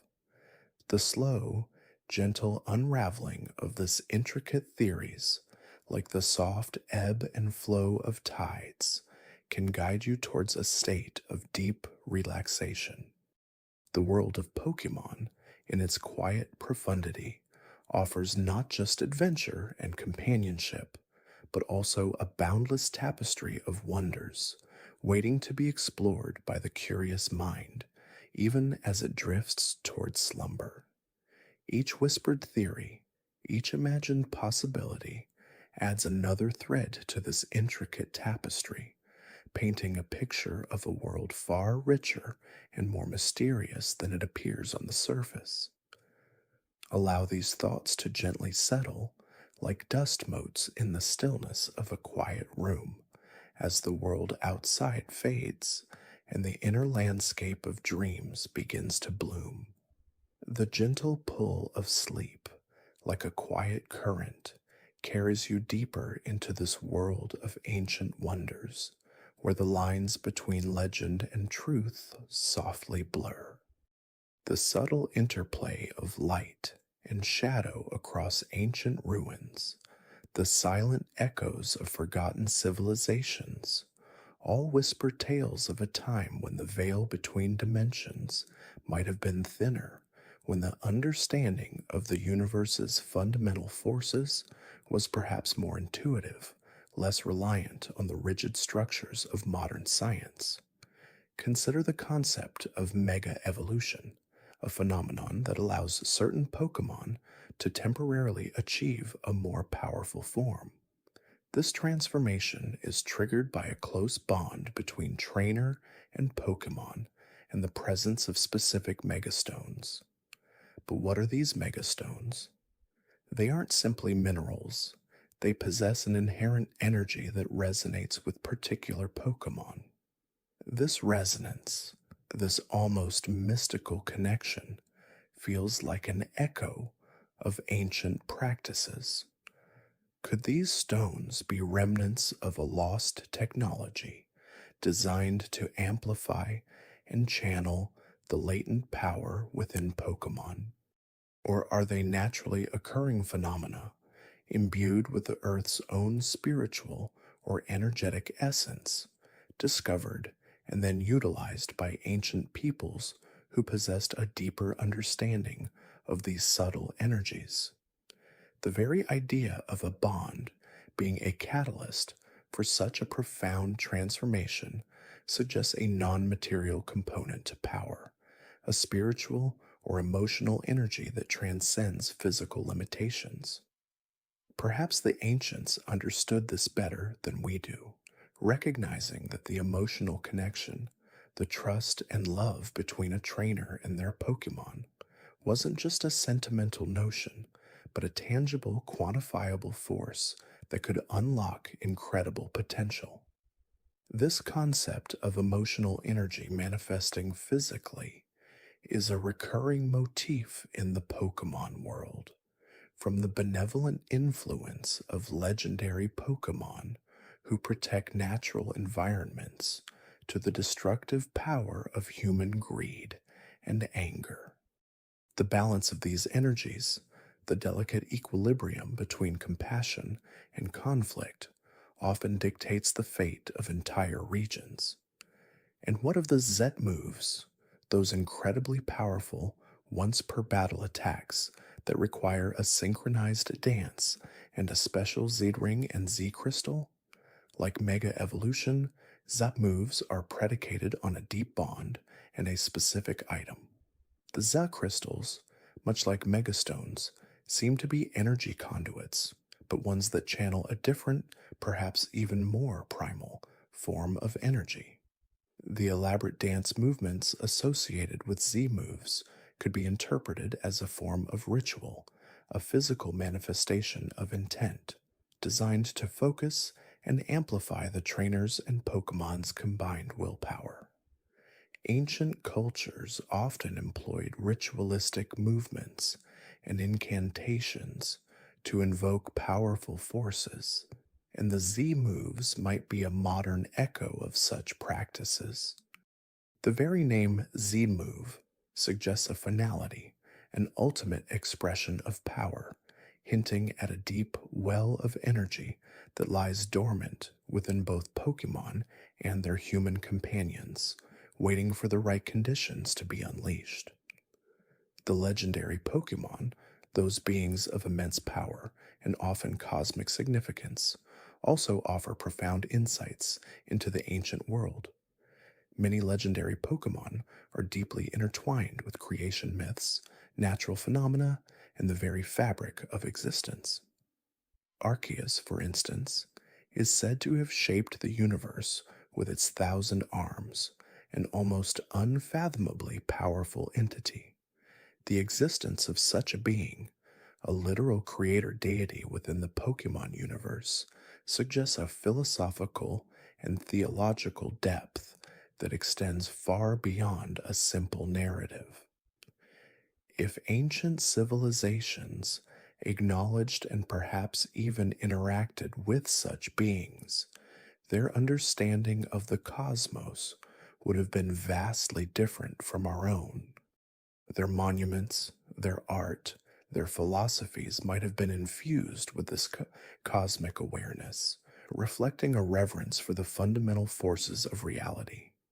Consider the trio of Dialga, Palkia, and Giratina, who control time, space, and antimatter, respectively. These are not mere powerful creatures, they are embodiments of fundamental physical laws. The Sinnoh region, with its ancient legends and towering spear pillar, seems to be a focal point for understanding these cosmic forces.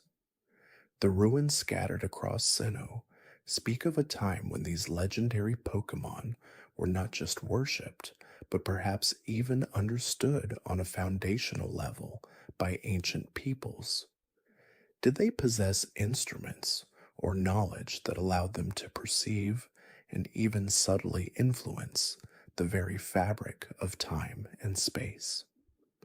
The concept seems fantastical, yet within the context of the Pokemon world's ancient mysteries, it feels less like fiction and more like a tantalizing possibility. The gentle flow of time, the vastness of space, these concepts become tangible and almost personal when viewed through the lens of these legendary beings. The existence of mythical Pokemon, often rarer and more elusive than legendaries, further adds to the mystique. These Pokemon are often associated with specific events, ancient prophecies, or hidden truths. Mew, for example, is said to possess the genetic code of all Pokemon, making it a universal ancestor. Its playful yet elusive nature, its ability to learn any move, hints at a primordial state of being, a boundless potential that existed at the dawn of life. Discovering a mythical Pokemon is often a journey of cultural and historical exploration, unraveling ancient texts and deciphering cryptic clues. These journeys, like a slow, deliberate walk through a forgotten garden, can be incredibly calming, allowing the mind to gently piece together fragments of a larger, more profound narrative. The concept of auras and spiritual energy is also prevalent throughout the Pokemon world. Lucario, for instance, can sense auras, which are described as the emanations of living beings. This ability, rooted in ancient martial arts traditions, suggests that energy fields are not just metaphorical, but a tangible part of the environment, perceptible to those with refined senses. The chakra system, in some ancient philosophies, the subtle energy centers within the body, comes to mind. Could ancient Pokemon masters have trained themselves or their Pokemon to perceive and manipulate these energy fields, not just for battle, but for healing, communication, or even environmental manipulation? The gentle hum of life, the subtle energies that weave through all living things, might have been a foundational aspect of their world. Even seemingly mundane elements of the Pokemon world, when viewed through a historical lens, reveal deeper layers of meaning. The various types of Pokeballs, for instance, are often attributed to specific technological advancements. But what about the earliest forms of containment? Before advanced technology, how did ancient peoples manage to capture and bond with powerful Pokemon? Perhaps it involved a profound understanding of psychology, a deep respect for the Pokemon's nature, or even a form of spiritual communion. The earliest Pokeballs might not have been technological devices at all, but rather sacred objects, imbued with symbolic meaning and designed to create a harmonious connection rather than a forceful capture. The gentle click of a modern Pokeball, the almost instantaneous containment, could be seen as a descendant of these ancient, more ritualistic methods, a streamlined version of a much older, more complex process of interaction. The very landscape of the Pokemon world is replete with ancient wonders. Ruins of temples, forgotten cities, and enigmatic rock formations dot the various regions, each hinting at a rich and complex history. The Lostlorn Forest in Unova, with its ancient ruins and mysterious atmosphere, feels like a place where the past is almost palpable. The silent stones, weathered by centuries, seem to absorb and reflect the whispers of forgotten times, telling stories without uttering a single word. Walking through such a place, even in the imagination, can evoke a profound sense of peace and wonder, a feeling of being connected to something much larger and older than oneself. The gentle rustling of leaves, the distant calls of unseen Pokémon, all contribute to this quiet symphony of history. The unknown, those enigmatic letter-like Pokémon, also pose a fascinating historical mystery. They are often found in ancient ruins and are said to have the power to influence reality when gathered in large numbers. Their very nature, their existence as living symbols, suggests a connection to ancient languages, sacred glyphs, and the power of written word. Were they once used by ancient civilizations as a form of communication, a living alphabet that could manifest thoughts and intentions into the physical world? The idea of thought taking form, of language itself possessing an inherent power, is a recurring theme in many ancient mythologies. The gentle, almost ethereal presence of the unknown, their silent, watchful forms, can inspire a sense of quiet contemplation, a wondering about the delicate power of symbols and the ancient mysteries they hold. The concept of dimensions and alternate realities is not just confined to the ultra beasts. The existence of mirror world, a distorted reflection of the main world, and the various portals encountered through different games, including the ultra wormholes, all point to a multiverse, a collection of interconnected realities. If ancient civilizations understood or even explored these alternate dimensions, their scientific and philosophical frameworks would have been vastly different. They might have perceived reality not as a singular, fixed entity, but as a fluid, multi-layered tapestry. This expansive view of the cosmos, the idea that countless possibilities exist beyond our immediate perception, can be a profoundly calming thought, a reminder of the infinite wonders that lie just beyond the veil. The gentle sway of passing through these imagined dimensions, the subtle shift in perspective, can lull the mind into a state of deep tranquility.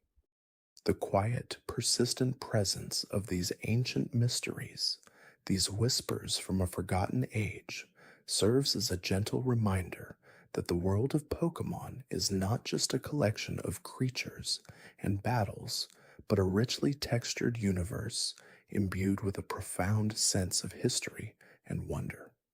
Each discovery, each theory, each quiet contemplation of these possibilities adds another layer to this intricate tapestry, inviting the mind to wander deeper into its depths. The gentle unraveling of these threads, like the slow unfurling of a delicate blossom, can guide you towards a state of serene contemplation, allowing the gentle currents of thought to carry you effortlessly towards the shores of sleep. The quiet certainty that there is always more to discover, more to understand, more to simply wonder at, becomes a comforting presence, a soft blanket woven from the threads of ancient lore and cosmic mystery. Allow these thoughts to drift, to swirl gently like motes of dust caught in a beam of moonlight as the world outside fades into a soft blur and the inner landscape of dreams begins to unfold, vast and serene.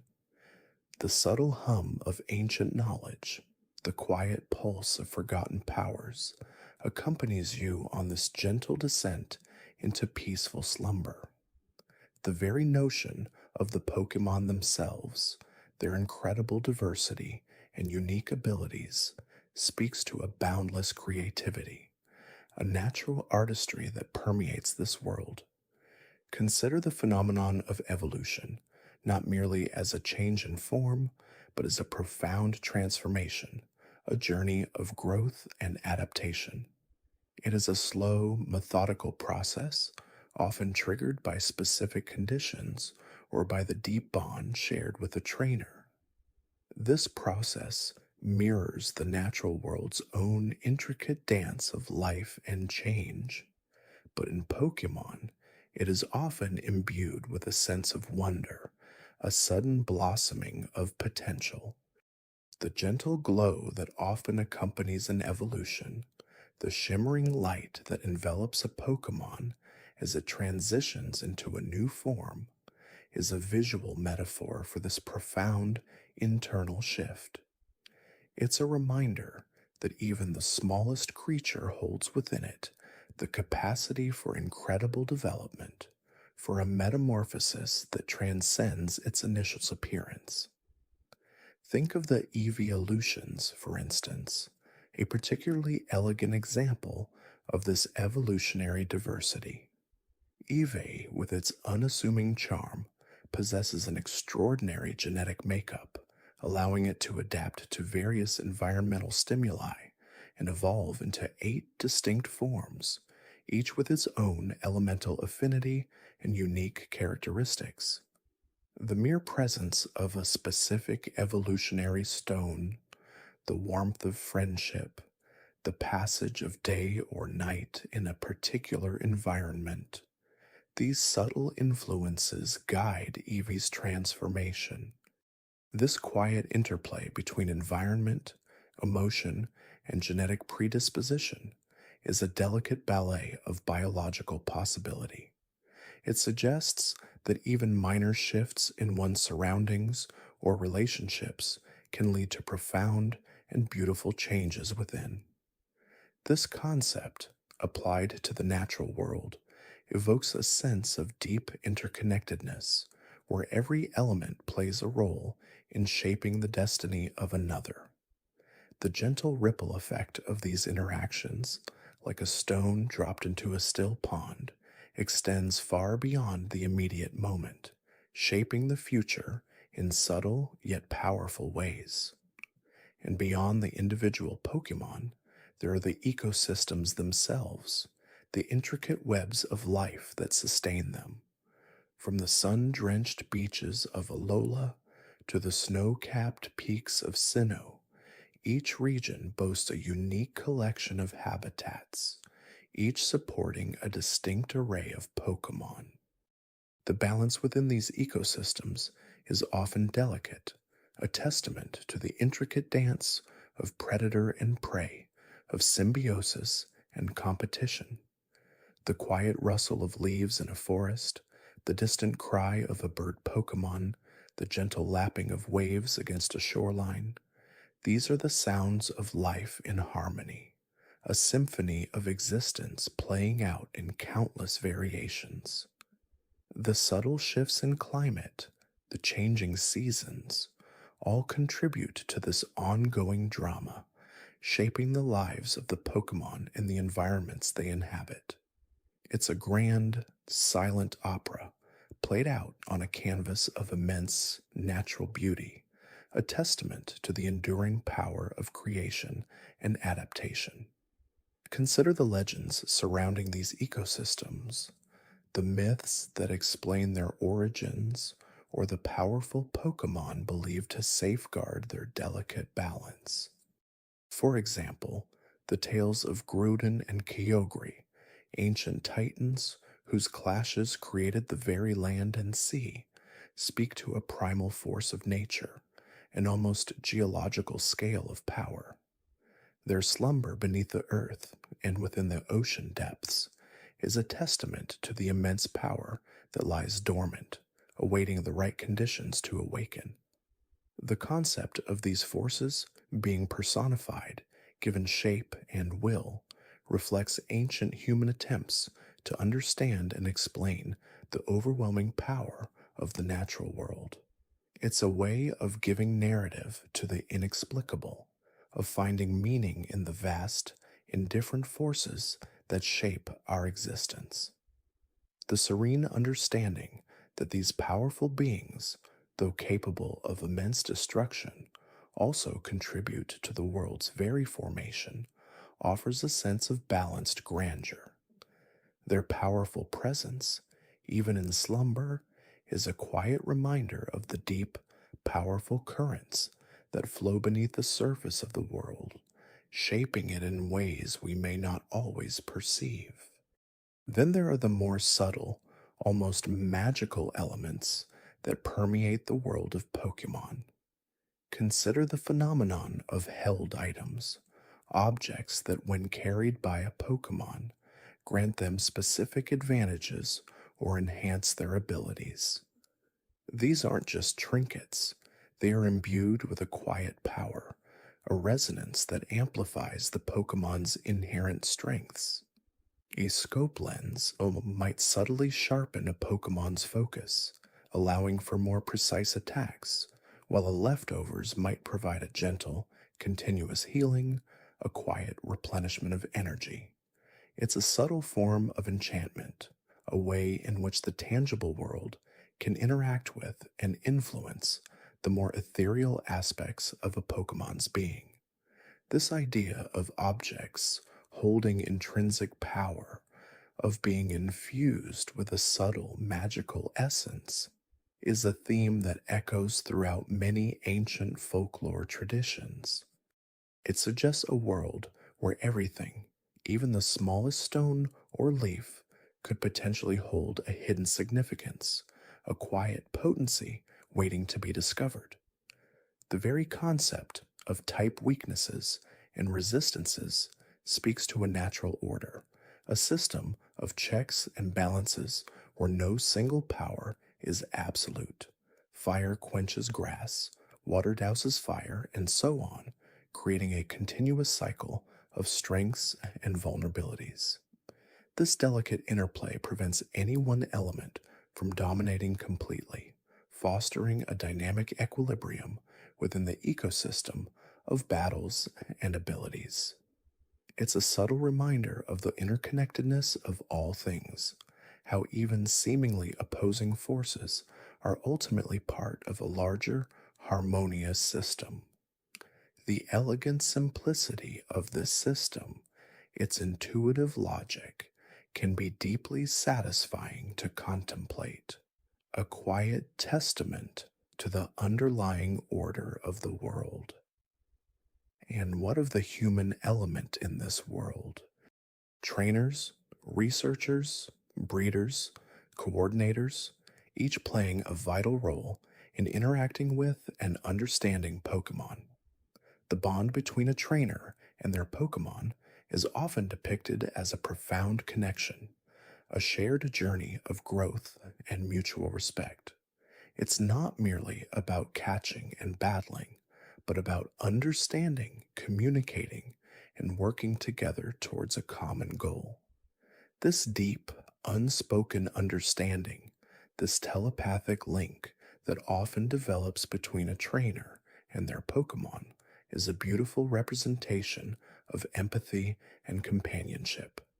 It suggests that true strength lies not just in individual power, but in the power of connection, the quiet strength that emerges from shared experiences and unwavering loyalty.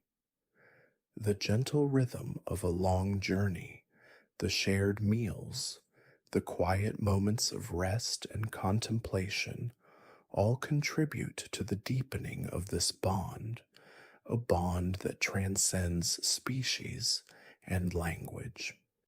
The ancient ruins scattered across various regions, like the Relic Castle in Unova or the Salatian ruins in Sinnoh, offer glimpses into forgotten civilizations that once coexisted with powerful Pokémon. These silent structures, now reclaimed by nature, whisper tales of ancient rituals, advanced technologies, and a deep reverence for the legendary creatures that shaped their world. The hieroglyphs and carvings etched into their crumbling walls are like faint echoes from the past, inviting us to decipher their mysteries and piece together the narratives of these bygone eras. The quiet contemplation of these relics, the imagining of the lives lived within their shadows, can transport the mind to a different time, a slower, perhaps more mystically inclined age. The subtle shift in perspective from the bustling present to the hushed past can be remarkably soothing, a gentle journey through time itself. Even the simple act of collecting information, filling out a Pokedex, becomes a meditative practice. Each entry, each new discovery, adds to a growing compendium of knowledge, a testament to the endless diversity of life within this world. The quiet satisfaction of completing an entry, of learning about a Pokemon's habits, its preferred habitat, or its unique abilities, is a small but significant moment of understanding. It's a gentle reminder that knowledge itself is a powerful and rewarding pursuit, a quiet act of curiosity that expands our understanding of the world around us. The rhythmic clicking of buttons, the soft hum of the device, the gentle glow of the screen all contribute to a sense of focused calm, a quiet immersion in the pursuit of knowledge. The various forms of communication used by Pokémon, from their distinct cries and calls to more subtle body language, speak to a complex and nuanced form of interaction. While humans may not always understand the specifics, the underlying emotions, joy, fear, affection, frustration, are often universally recognizable. This silent language, understood through empathy and observation, bridges the gap between species, fostering a deeper connection. The gentle cooing of a Clefairy under a moonlit sky, the playful growl of a Growlithe, the soft rustle of a Leafeon moving through a forest. These are the subtle sounds of a world teeming with life, each sound carrying its own quiet meaning. Listening to these imagined sounds, allowing them to wash over the mind, can be a profoundly relaxing experience, a gentle invitation to connect with the natural world on a deeper, more intuitive level. The sheer scale of the Pokémon world, with its vast oceans, towering mountains, sprawling forests, and bustling cities, evokes a sense of both grandeur and possibility. There is always a new path to explore, a new region to discover, a new mystery waiting to be unveiled. This boundless horizon, this endless potential for adventure and discovery, is a comforting thought. It suggests that the journey itself is as important as the destination, that the quiet unfolding of experience is a reward in itself. The gentle expanse of this imagined world, stretching out in every direction, invites the mind to wander freely, unburdened by the constraints of daily life. The quiet hum of existence within this vast and wondrous landscape becomes a lullaby, a gentle melody that guides you towards the peaceful embrace of dreams. The lingering sense of wonder, the quiet promise of endless discovery, becomes a soft pillow for the mind, cradling it in a serene contemplation of all that is and all that could be. The subtle shifts in climate and geography across the various regions of the Pokémon world also contribute to this sense of boundless diversity. From the sun-drenched beaches of Alola, where gentle ocean breezes carry the scent of salt and tropical flowers, to the snow-capped peaks of Sinnoh, where crisp, clean air invigorates the senses. Each region possesses its own unique character and charm. These environmental variations not only shape the local Pokemon populations, but also influence the culture and traditions of the human inhabitants. Imagine the quiet wisdom passed down through generations in a remote mountain village where the rhythm of life is dictated by the seasons and the gentle presence of majestic, ice-dwelling Pokemon. Or picture the vibrant, bustling markets of a coastal town where the daily catch of water Pokemon provides sustenance and prosperity, and the sound of waves crashing against the shore forms a constant, soothing backdrop to everyday life.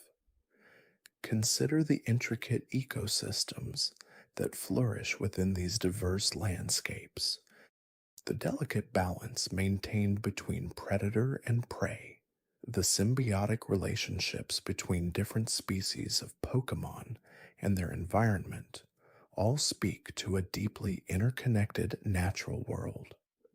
A Vileplume's sweet scent might attract Butterfree for pollination, while its potent spores deter less welcome visitors. A small group of Diglett might aerate the soil, creating ideal conditions for certain plant species to thrive, which in turn provides food for other Pokemon. These unseen interactions, these quiet dances of life and survival, unfold continuously, forming the very fabric of the world. To contemplate such a complex and self-regulating system can induce a profound sense of peace, a recognition of the inherent order and beauty in the natural worlds, even as it appears wild and untamed. The quiet resilience of nature, its ability to adapt and flourish, offers a comforting thought in its steadfastness. The history of the Pokemon world is also rich with quiet mysteries and ancient legends waiting to be gently uncovered. From the primordial origins of mythical Pokemon said to have shaped the very fabric of existence, to the rise and fall of ancient civilizations that coexisted with these powerful beings, the past is a tapestry woven with both wonder and enigma. The stories whispered around campfires, the carvings found in forgotten ruins, the cryptic messages left behind in ancient texts, all hint at a deeper, more profound narrative. Imagine deciphering a faded inscription in a long-lost temple, revealing a forgotten truth about a legendary Pokemon's powers, or piecing together fragments of a myth that explains the creation of a particular natural landmark. These acts of historical discovery are not about grand pronouncements or dramatic revelations, but rather a quiet, meticulous process of assembly, like gathering scattered pieces of a beautiful, ancient mosaic. Each recovered detail, each newly understood connection, adds another layer to our understanding, deepening the sense of wonder and appreciation for the world's deep and storied past.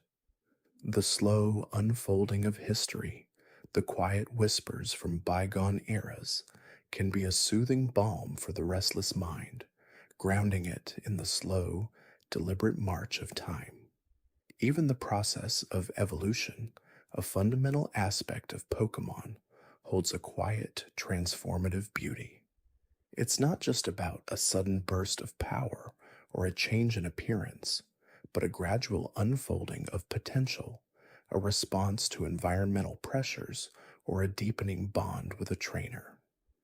The act of a small, seemingly insignificant Pokemon reaching its full potential, transforming into a more powerful and majestic form, is a testament to growth and adaptation.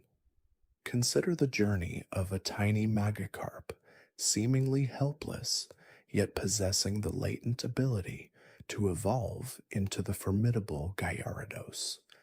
This slow, patient process, often requiring dedication and perseverance, speaks to the power of quiet development, of nurturing potential over time.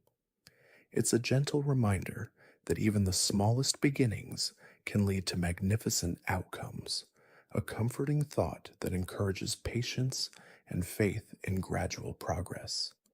The subtle glow that accompanies an evolution, the quiet shift in form and energy, is a moment of profound transformation, a visual metaphor for the quiet triumph of becoming.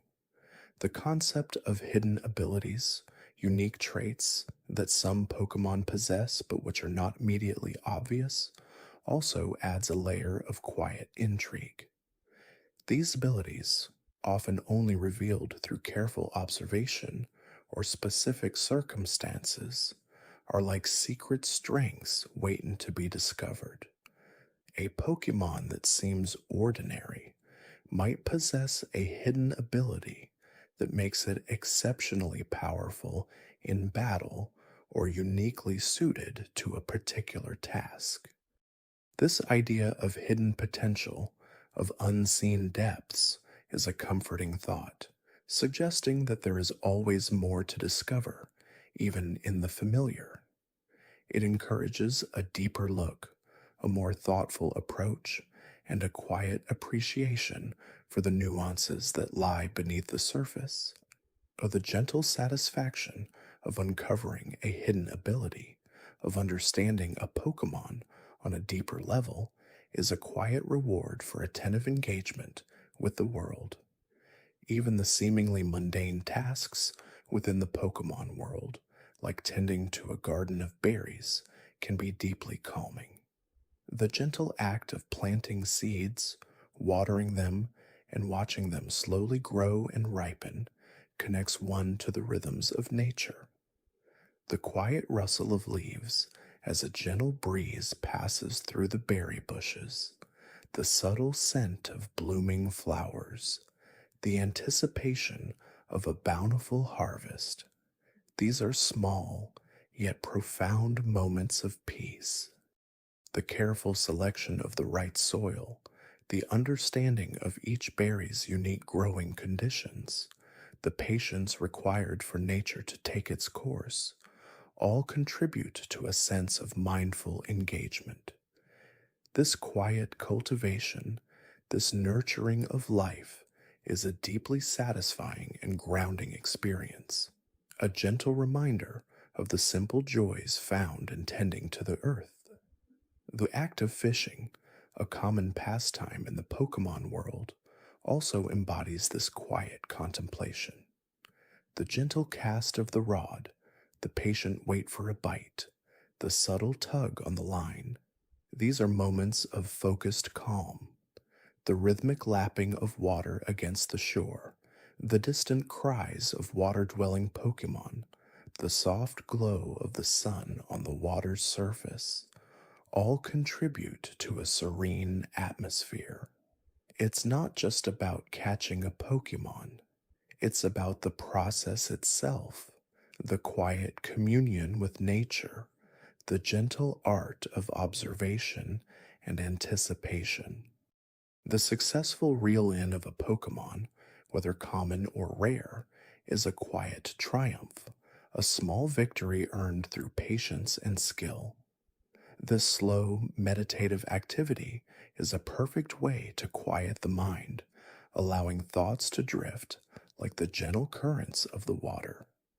Consider also the subtle influence of environmental factors on Pokemon behavior.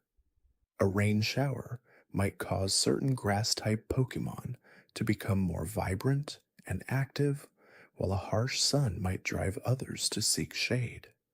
The phases of the moon can influence the appearance of certain nocturnal Pokemon, or even alter their abilities. These delicate interconnections, these quiet responses to the natural world, remind us of the intricate web of life. The way a sunkern turns its face towards the sun, slowly absorbing its energy, or how a lotad peacefully floats on a pond, drawing sustenance from the water, are gentle illustrations of this profound connection. Observing these subtle interactions, understanding the quiet ways in which Pokemon adapt to their surroundings, deepens our appreciation for the delicate balance of their world.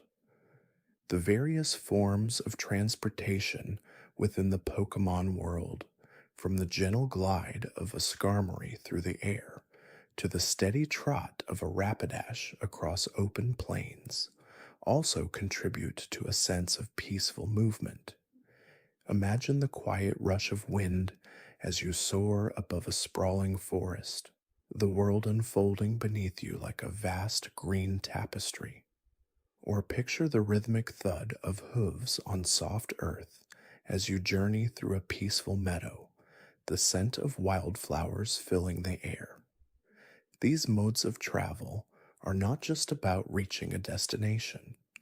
They are about the journey itself, the experience of moving through a beautiful and diverse landscape. The quiet confidence of a Pokemon carrying its trainer, the shared sense of purpose and companionship, adds another layer of warmth to these gentle voyages.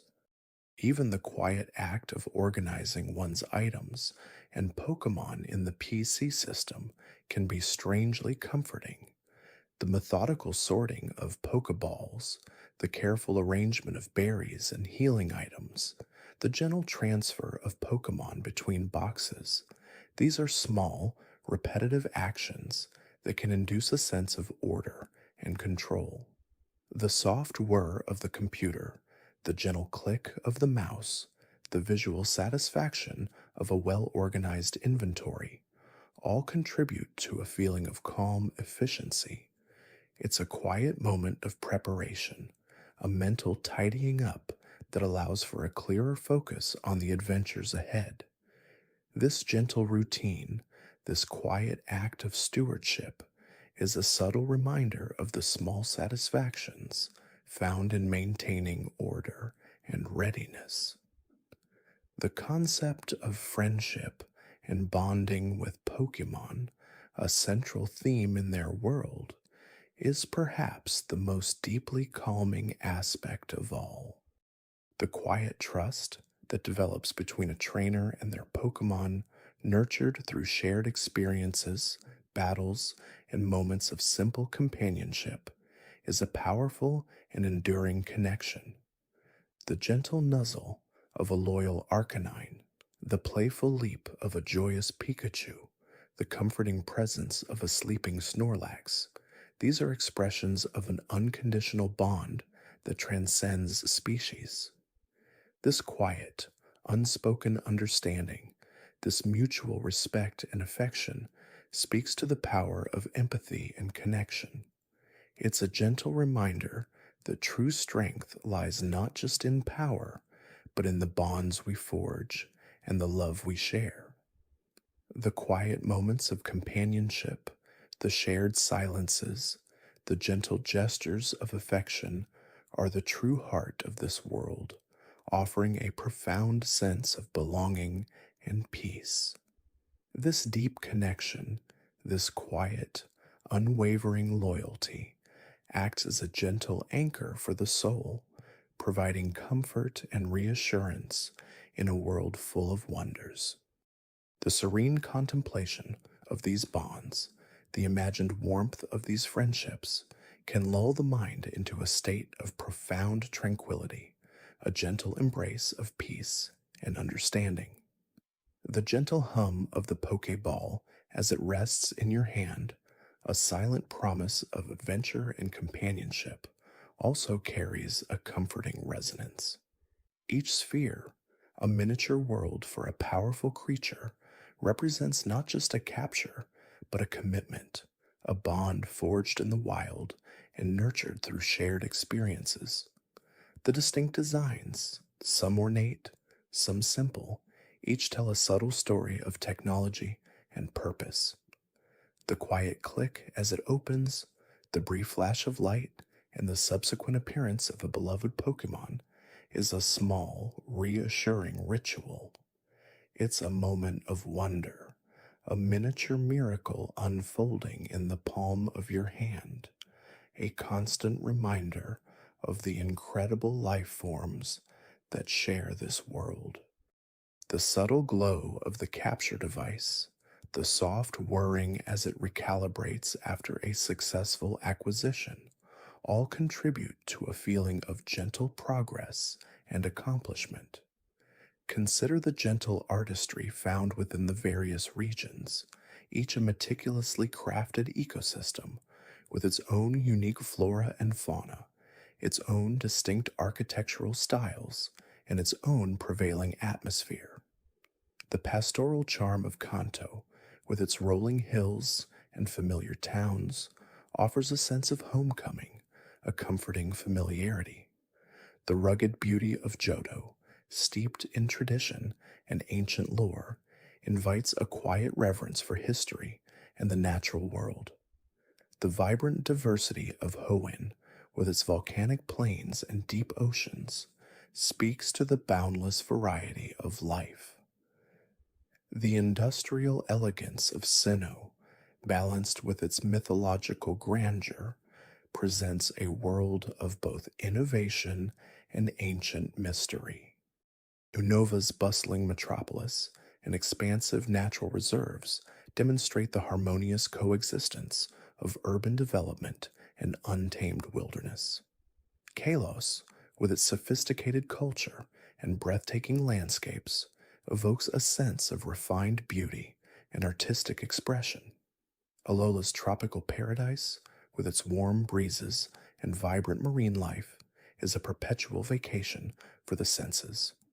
Galar's expansive wild area and charming countryside offer a fresh perspective on exploration and discovery.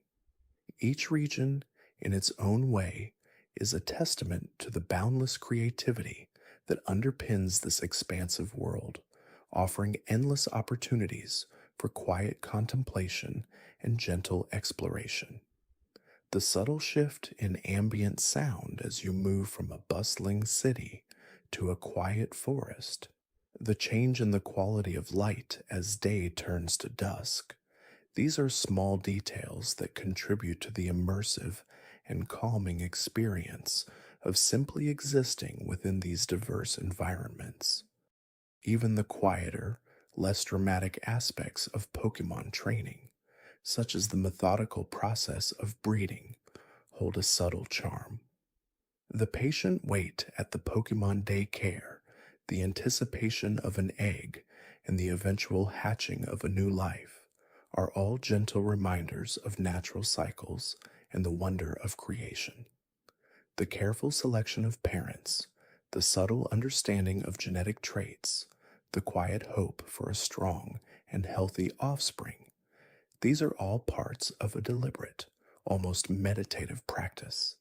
The soft rocking of the egg, the gentle warmth it emits, the eventual crack as a new life emerges, are moments of quiet joy and profound connection to the natural world. This process, often undertaken in serene locations, away from the clamor of battle, speaks to a deeper appreciation for the origins of life and the intricate dance of heredity. It's a quiet testament to the enduring cycle of life, a gentle whisper of renewal and continuity. The subtle lore surrounding specific Pokémon, the quiet tales passed down through generations, also contributes to the tapestry of gentle wonder. Take, for instance, the legend of Geology, said to grant wishes for 7 days every 1,000 years, sleeping peacefully within its crystalline cocoon. The mere thought of such a powerful yet dormant being, slumbering through millennia, evokes a sense of timelessness and ancient magic. Its brief awakenings are moments of rare marvel, a gentle reminder that even the most extraordinary beings have periods of rest and quiet contemplation. Or consider the gentle nature of the elusive Celebi, keeper of the forest, capable of time travel, yet often observed in serene sylvan settings, quietly tending to the natural balance. Its presence is often a blessing, a subtle affirmation of life's delicate interconnectedness. These stories, often whispered in hushed tones, add layers of depth and mystery to the world, inviting quiet reflection on themes of time, nature, and the unseen forces that shape existence. The gentle rhythm of the day-night cycle within the Pokémon world and its subtle effects on the environment and the Pokémon encountered offers a continuous, calming progression. The soft glow of the morning sun as it disperses the lingering mists, awakening the world with a gentle warmth. The bright, clear light of midday, perfect for exploration and discovery. The gradual descent into twilight, painting the sky with hues of orange and purple as nocturnal Pokémon begin to stir. And finally, the deep stillness of night, illuminated by the soft glow of the moon and stars, a time for quiet reflection and the emergence of different wonders. This natural ebb and flow, this predictable yet ever-changing cycle, is a fundamental aspect of the world's tranquility. It reminds us of nature's constancy, its gentle unfolding, and the varied beauty each phase brings. The hoot of a noctowl in the distance, the soft chirping of a cricketune, the gentle rustling of leaves in the evening breeze. These are the sounds of a world settling into its natural rhythm, inviting you to do the same. Even the process of understanding Pokémon types and their interactions, a core mechanic of the world, can be approached with a quiet, analytical calm. The delicate balance of strengths and weaknesses, the intricate web of relationships between fire and water, grass and rock, flying and electric. It's a system of logical elegance, a natural order that once understood brings a sense of quiet mastery. There's a subtle satisfaction in predicting an opponent's move, in selecting the perfect counter, not through brute force, but through intelligent application of knowledge. This intellectual engagement, this quiet problem solving, can be deeply satisfying, a mental exercise that sharpens the mind without causing agitation. It's a dance of elements, a quiet strategy played out with grace and precision. The visual cues of a type advantage, the subtle glint of a super effective attack, are small affirmations of thoughtful preparation. The various forms of artistic expression found throughout the Pokémon world, from the elegant architecture of ancient temples to the vibrant designs of modern cities, offer a feast for the eyes and a source of quiet appreciation. The intricate carvings on the walls of ruins, depicting legendary Pokémon and ancient battles, speak of a rich history and cultural heritage. The bustling markets, filled with colorful stalls and unique wares, showcase the creativity and craftsmanship of its inhabitants. Even the subtle details in character design, from the understated elegance of a research professor to the flamboyant style of a gym leader, contribute to the world's visual richness. These aesthetic elements, often designed with a keen eye for detail and a sense of harmonious balance, provide a constant source of gentle visual stimulation, encouraging observation and appreciation for beauty in all its forms. The gentle interplay of light and shadow on a meticulously rendered building, the subtle texture of a stone path, the vibrant colors of a flower garden, these are all elements that contribute to a visually calm and engaging experience. Consider the gentle act of fishing, a serene pastime in many regions, offering moments of quiet contemplation by the water's edge. The rhythmic casting of the rod, the patient wait for a bite, the subtle tug on the line, and the eventual reeling in of a Pokémon. It's a slow, deliberate activity that encourages a tranquil state of mind.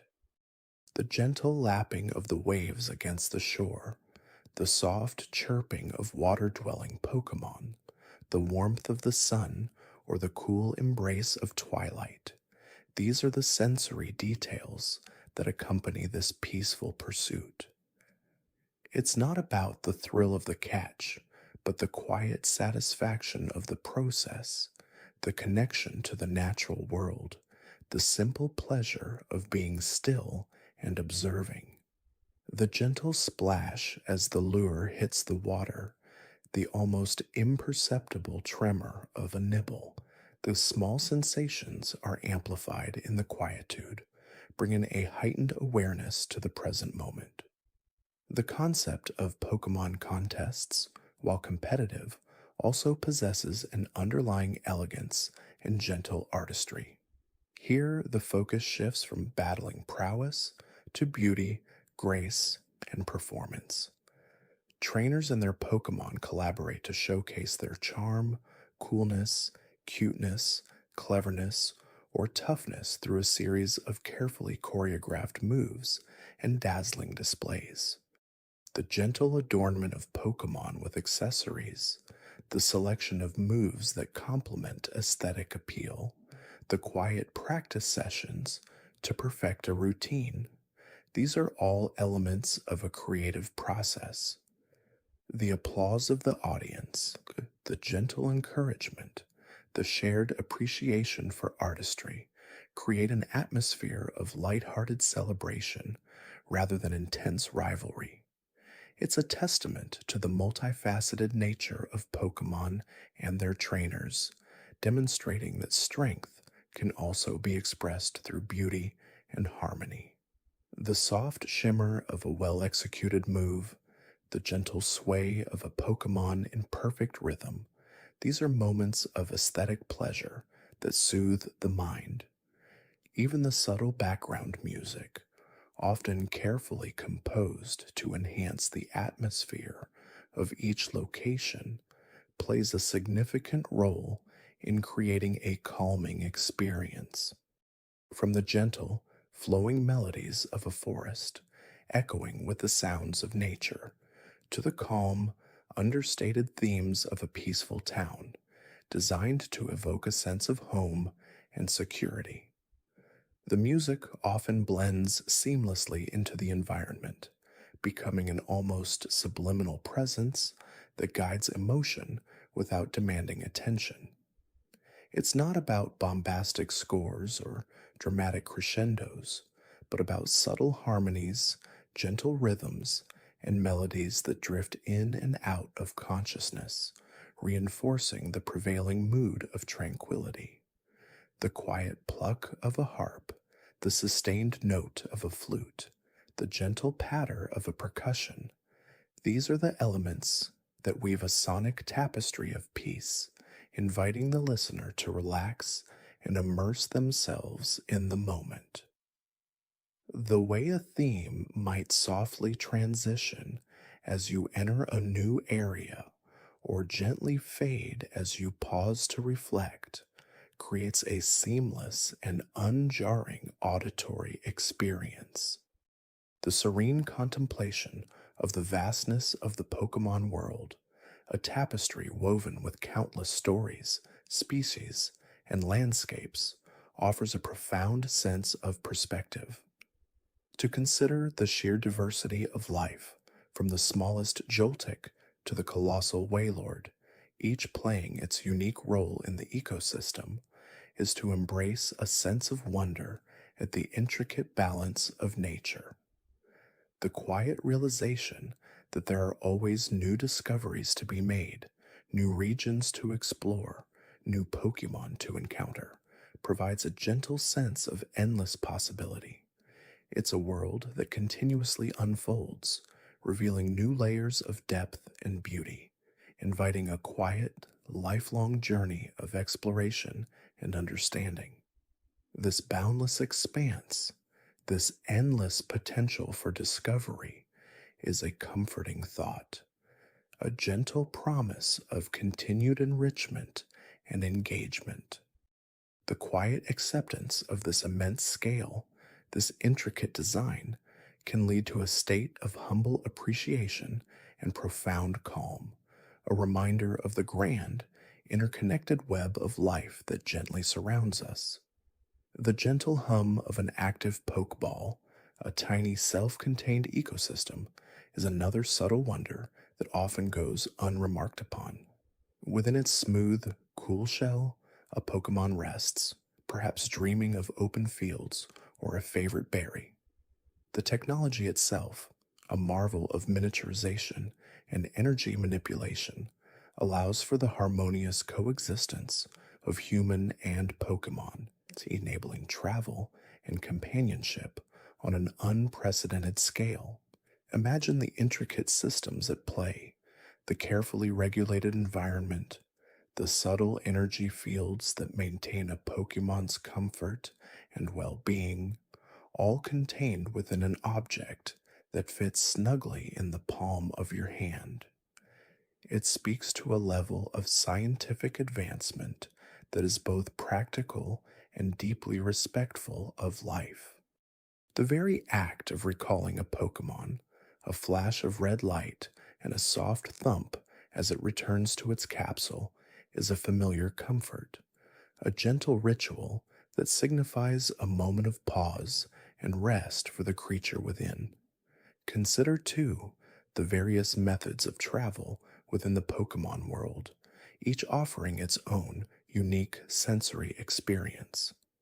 The gentle rocking of a boat across a tranquil sea, perhaps carried by the currents, a Lapras gliding gracefully beneath the surface, its cries echoing softly across the water.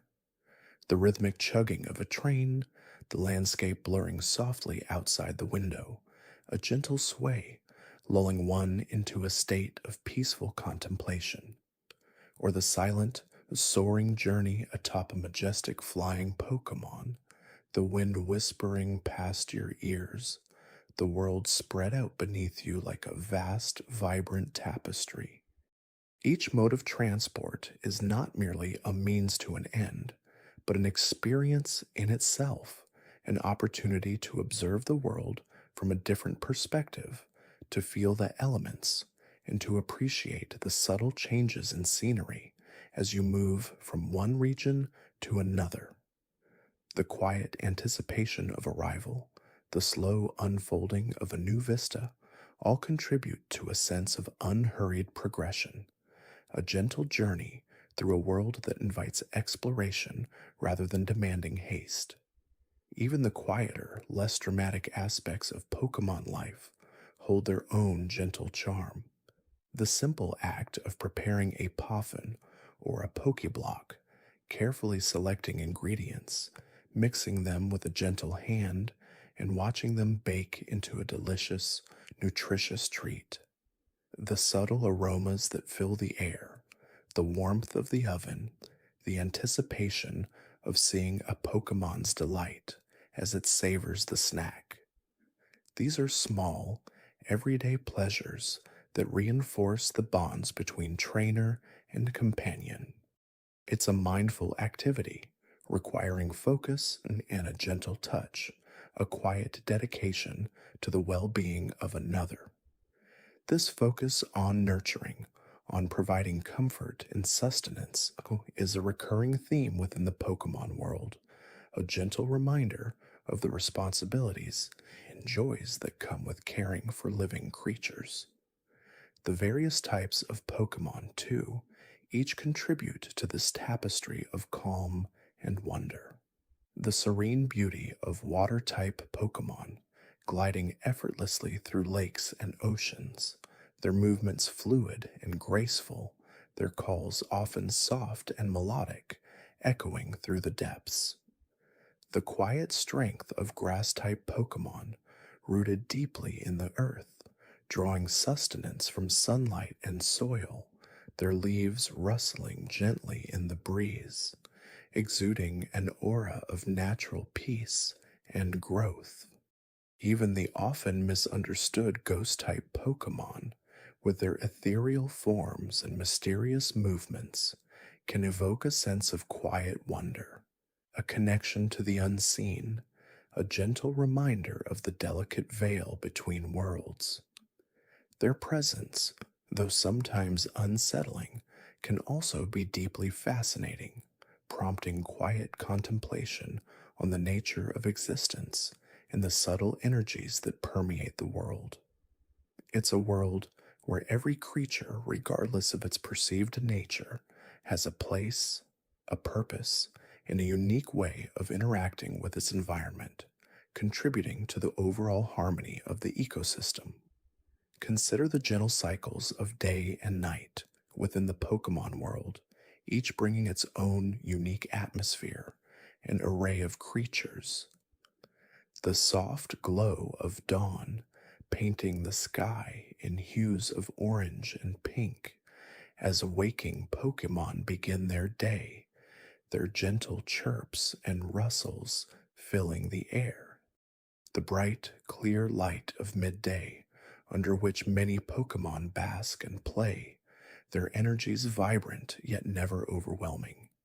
And then the quiet descent into twilight, the stars slowly appearing in the darkening sky, the nocturnal Pokemon emerging from their hiding places, their calls often more subdued, more mysterious, adding a layer of gentle intrigue to the night. The moon, a constant silent observer, casts its soft, silvery light over the landscape, transforming familiar sights into something new and ethereal. These natural rhythms, the steady progression of light and shadow, serve as a comforting reminder of the world's enduring stability, its gentle, ceaseless turning. There's a sense of ancient wisdom in these cycles, a quiet assurance that life continues, guided by forces far greater than any individual, yet welcoming to all. The act of fishing, a tranquil pastime in the Pokemon world, is another source of quiet contemplation. The gentle cast of the line, the soft splash as the lure hits the water, the patient waiting, listening to the sounds of nature surrounding you. The subtle tug on the line, the slow, careful reel, the glimpse of a water-type Pokemon emerging from the depths. It's a process that demands patience and a quiet focus, an appreciation for the rhythm of the water and the life within it. It's not about grand battles or urgent quests, but about the simple pleasure of interaction with the natural world, a moment of gentle connection and quiet anticipation. The serene beauty of a quiet pond or a flowing river reflecting the sky above becomes a canvas for these peaceful moments, a place where time slows down and worries gently recede. Even the concept of evolution, a fundamental aspect of Pokemon life, carries with it a sense of quiet wonder and natural progression. The gentle glow that surrounds a Pokemon as it undergoes its transformation, the slow unfolding of new forms and abilities, is a testament to the inherent potential for growth and change that lies within all living things. It's not a sudden, jarring alteration, but often a graceful metamorphosis, a natural culmination of experience and development. The quiet pride a trainer feels as their beloved companion evolves, becoming stronger and more magnificent, is a profound and heartwarming emotion, a shared journey of growth and transformation. It speaks to the idea that change, when embraced, can lead to beautiful and powerful outcomes, a gentle reminder of life's continuous journey of self-improvement and adaptation. The subtle differences between regional forms of Pokémon offer another layer of gentle fascination. The way a familiar Pokémon might adapt to a new environment, developing unique characteristics, a different coloration, or even a changed elemental type, speaks to the incredible adaptability of life. It's a quiet lesson in the power of environment to shape and influence, a subtle celebration of diversity and the endless variations that nature can produce. To encounter a regional variant, perhaps a Vulpix with ice cold fur in a snowy region, or a Persian with a more refined, elegant demeanor in an urban setting, is to be gently reminded of the intricate ways in which life adapts and flourishes under different conditions. These variations are not deviations, but rather natural expressions of life's resilience and creativity, adding depth and richness to the already vast tapestry of Pokémon species. The various specialized shops and services found throughout the Pokémon world also contribute to a sense of comfort and routine. The gentle clinking of coins at a Pokémart as you purchase essential supplies, the friendly greeting from the attendant, the soft rustle of berry bags, the quiet efficiency of a Pokémon Center, where nurses gently tend to injured Pokémon, the soft glow of the healing machine, the reassuring presence of Chansey or Blissey, offering comfort and care. These are places of respite and renewal, where the focus is on well-being and preparation for future journeys. They are anchors in a world of adventure, providing a gentle sense of security and support, a quiet promise that help and comfort are always available when needed. The familiarity of these places, the consistent quality of their service, provides a soothing routine, a gentle rhythm to the adventuring life. Even the more academic pursuits within the Pokémon world, such as the study of fossils and ancient Pokémon, carry a gentle contemplative air. The quiet dedication of researchers meticulously excavating ancient sites, carefully brushing away layers of earth to reveal the petrified remains of creatures from a bygone era. The intricate process of reviving these ancient Pokémon, a blend of advanced technology and profound respect for history, is a testament to humanity's enduring curiosity and reverence for the past. It's a gentle journey through time, a quiet unraveling of mysteries that span millennia, connecting the present to a distant, primordial past. The very existence of these resurrected Pokémon, walking among their modern descendants, offers a profound sense of continuity, a gentle reminder that life finds a way to endure and evolve through the vast stretches of time. It's a quiet acknowledgement of the deep historical roots of the Pokémon world, a sense of enduring legacy that grounds the present in a rich and ancient past. The vast libraries and archives within the Pokémon world, filled with ancient texts, research notes, and historical accounts, also offer a quiet sanctuary for the mind. The soft rustle of turning pages, the gentle scent of old paper, the hushed atmosphere conducive to deep thought and learning. Imagine spending hours poring over dusty tomes, uncovering forgotten legends, piecing together the lore of mythical Pokémon, or tracing the lineage of ancient trainers. It's a gentle intellectual journey, a quiet exploration of knowledge that expands one's understanding of the world without demanding physical exertion.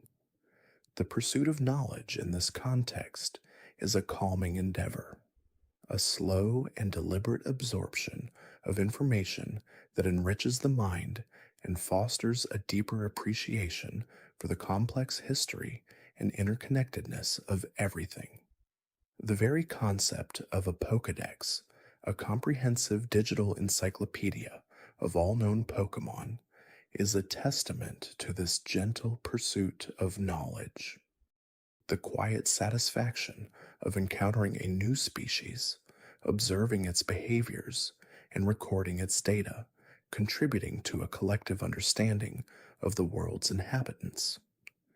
It's a non competitive endeavor, a personal journey of discovery and documentation driven by curiosity and a desire to understand. The gentle hum of the device, the clear display of information, the occasional playful cry of a recorded Pokémon, these are all subtle elements that contribute to a sense of calm engagement, a continuous and peaceful exploration of the world's wonders. Each entry is a small victory, a quiet broadening of horizons, a gentle step towards a more complete understanding of the diverse life forms that share this world. Even the act of gardening, tending to berry patches, or cultivating rare flowers, offers a deeply calming experience within the Pokémon world. The gentle feel of soil between your fingers, the soft trickle of water as you nourish thirsty plants, the quiet satisfaction of watching seeds sprout and grow into vibrant life, the delicate beauty of a fully bloomed flower, perhaps attracting a sleepy combi or a fluttering Viridian, adds a touch of natural artistry to the scene. It's a patient, nurturing activity, requiring a gentle hand and a watchful eye, a quiet connection to the cycles of nature and the steady rhythm of growth. The sweet, earthy scent of a well-tended garden, the soft buzzing of insect Pokémon, the gentle rustle of leaves. These are sensory delights that soothe the soul and provide a peaceful escape from the more active pursuits of a trainer's journey. The quiet rewards of harvesting ripe berries, knowing they will nourish your Pokémon, brings a deep sense of contentment and purpose. The various festivals and celebrations that dot the Pokémon calendar also offer moments of joyful yet gentle community.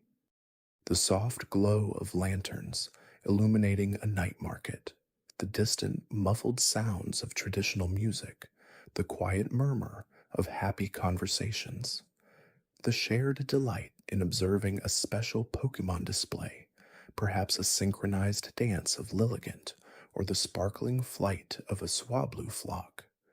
These gatherings are not boisterous or overwhelming, but rather communal expressions of appreciation and shared experience, fostering a sense of belonging and gentle camaraderie. They are moments of collective calm, where the common bond of Pokémon brings people together in peaceful celebration, reinforcing the sense of a harmonious world. The gentle laughter of children, the quiet smiles of adults, all contribute to an atmosphere of serene happiness, a break from the everyday that replenishes the spirit without overstimulating the senses. The sheer variety of natural landscapes, each with its own unique gentle qualities, invites a continuous journey of exploration and appreciation.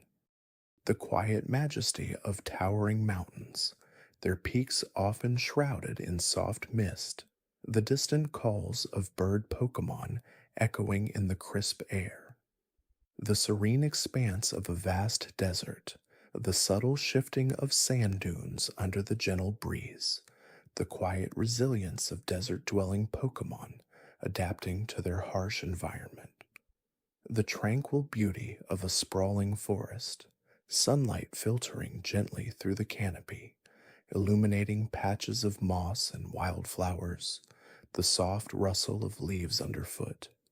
Each ecosystem offers its own distinct kind of peace, a unique sensory experience that encourages quiet observation and a deep connection to the natural world. These varied environments are not merely backdrops, but living, breathing entities, each with its own gentle rhythms and hidden wonders, waiting to be discovered and appreciated in their quiet grandeur. To simply sit and observe, to let the natural sounds and sights wash over you, is to find a profound sense of peace within these diverse landscapes. The gentle lapping of waves against a sandy shore, the rhythmic ebb and flow of the tide, the distant cries of wingles circling overhead, these are the sounds of the coastline, a place of endless transition and serene beauty. The ocean itself holds countless mysteries, from the shimmering schools of Luftdisk dancing in sunlit shallows to the majestic Wailord gliding through unseen depths. The quiet power of the sea, its vastness and its secrets, evokes a sense of wonder and humility. Imagine the soft gleam of staryu as they drift with the currents, their gem-like cores pulsing with a gentle light, or the serene patience of a slowbro basking in the sun, oblivious to the passage of time, its shelter companion firmly attached. Even the more active water Pokémon, like the playful Lapras, move with a certain grace and quiet strength, their songs carrying softly across the water on a still night, a melody that speaks of ancient journeys and boundless horizons. Consider the intricate balance of a coral reef, a vibrant underwater city teeming with life, yet moving with a slow, deliberate grace. The delicate movements of a corsola, slowly growing and forming the foundations of this ecosystem, its fragile beauty a testament to nature's artistry. The quiet precision of a clauncher, its single powerful claw, ready to defend its territory, yet often found in a state of calm repose. These underwater worlds are realms of hushed activity, where the gentle currents dictate the rhythm of life, and every creature plays a vital role in maintaining the delicate harmony.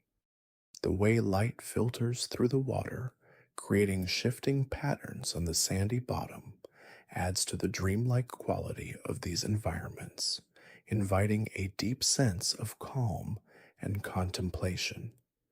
Even the most remote and seemingly desolate regions hold their own unique brand of peace. Think of the quiet solitude of a cavern, the slow drip of water echoing softly in the darkness, the faint glow of Geodude or Sableye eyes reflecting in unseen pools.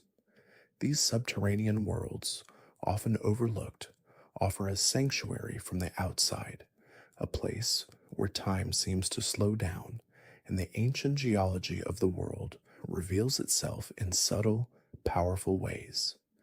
The silent flight of a Zubat, navigating by sound, is a reminder of the different ways life adapts and thrives in unexpected corners of the world. The cool, damp air, the earthy scent of minerals, all contribute to a sensory experience that is both grounding and subtly mysterious, a quiet invitation to explore the hidden depths of the planet. The concept of a Pokemon Center itself is a haven of tranquility.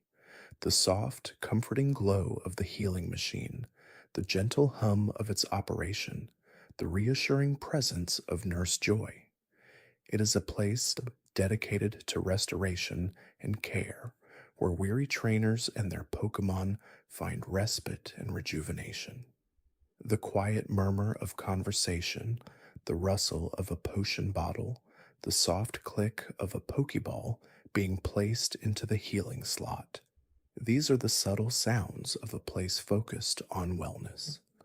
The knowledge that any Pokemon, no matter its condition, will be cared for with the utmost gentleness and expertise, brings a deep sense of security and peace of mind.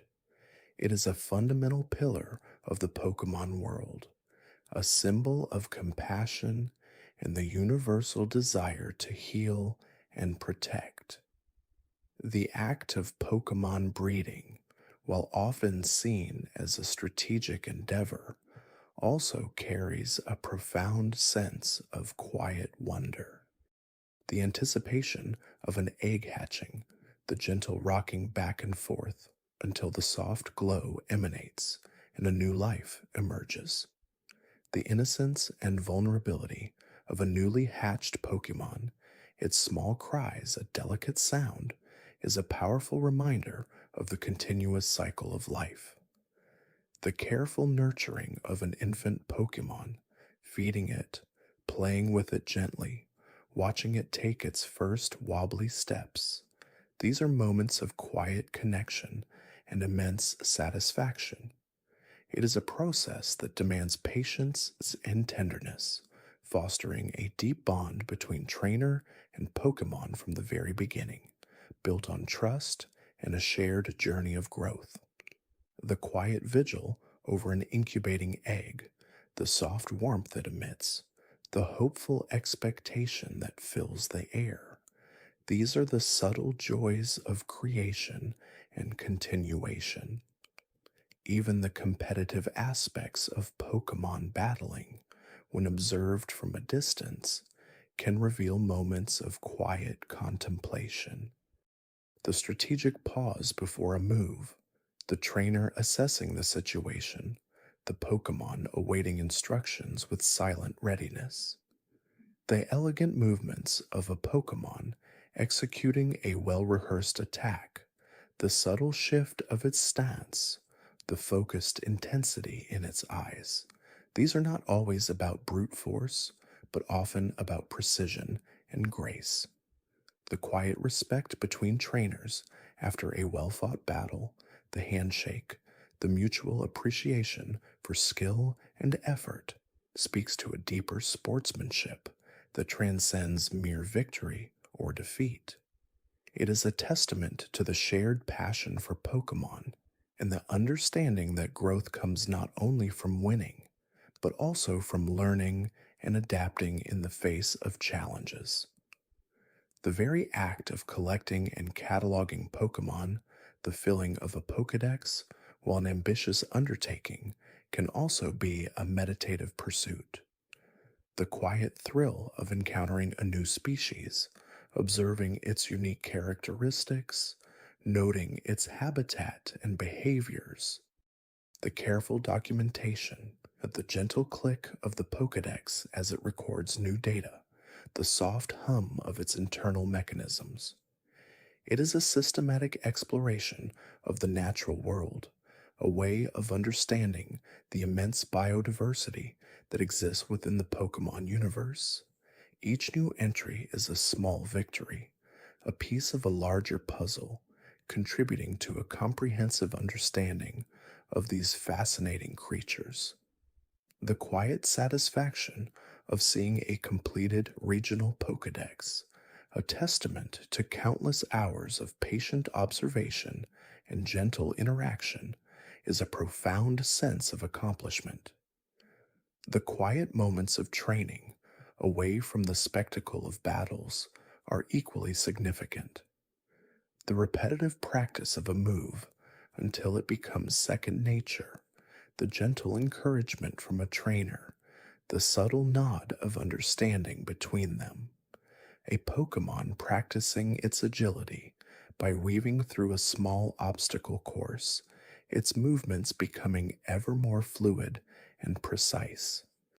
A psychic-type Pokemon quietly focusing its mental energy, its eyes closed in concentration, a faint aura shimmering around it.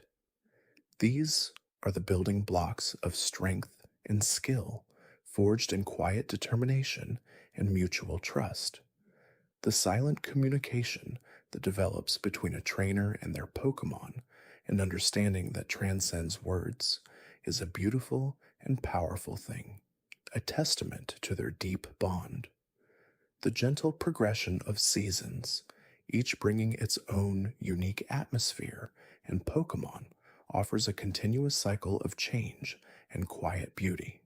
The crisp, invigorating air of autumn, the rustling of fallen leaves underfoot, the muted hues of a sunset over a forest, the quiet retreat of many Pokémon into hibernation or deeper burrows as winter approaches, the pristine blanket of snow muting all sounds, creating a world of hushed stillness, the slow awakening of spring, the first tentative buds emerging, the soft chirping of newly hatched bird Pokémon, the gentle warmth returning to the air, and the languid days of summer, the long evenings, the gentle buzz of insect Pokémon, the warmth encouraging leisurely outdoor activities.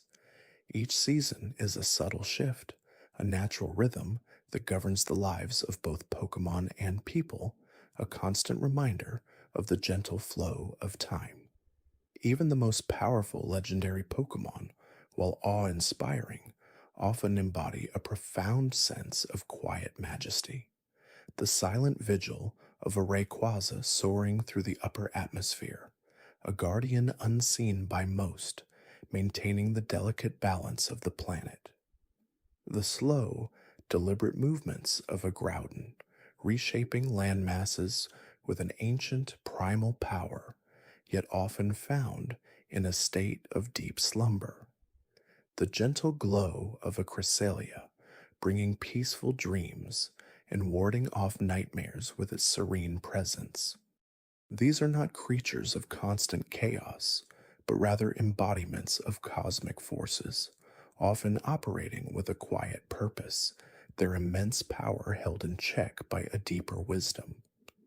Their presence alone can inspire a sense of profound reverence and quiet contemplation, a reminder of the vast and mysterious forces that shape the world. The quiet ritual of preparing a poffin or a Pokéblock, mixing ingredients with care, the gentle stirring, the anticipation of a delicious treat for your Pokémon. The soft aroma filling the air, a comforting scent that speaks of nourishment and affection. The patient hand-feeding, the happy chirps or purrs of a satisfied Pokémon, its eyes conveying gratitude. These small acts of kindness and care deepen the bond in a quiet, unassuming way, fostering trust and contentment. It's not just about providing sustenance, but about expressing love and dedication through the simple, everyday acts of tending to another living being. The quiet joy derived from these moments is a testament to the simple pleasures of companionship.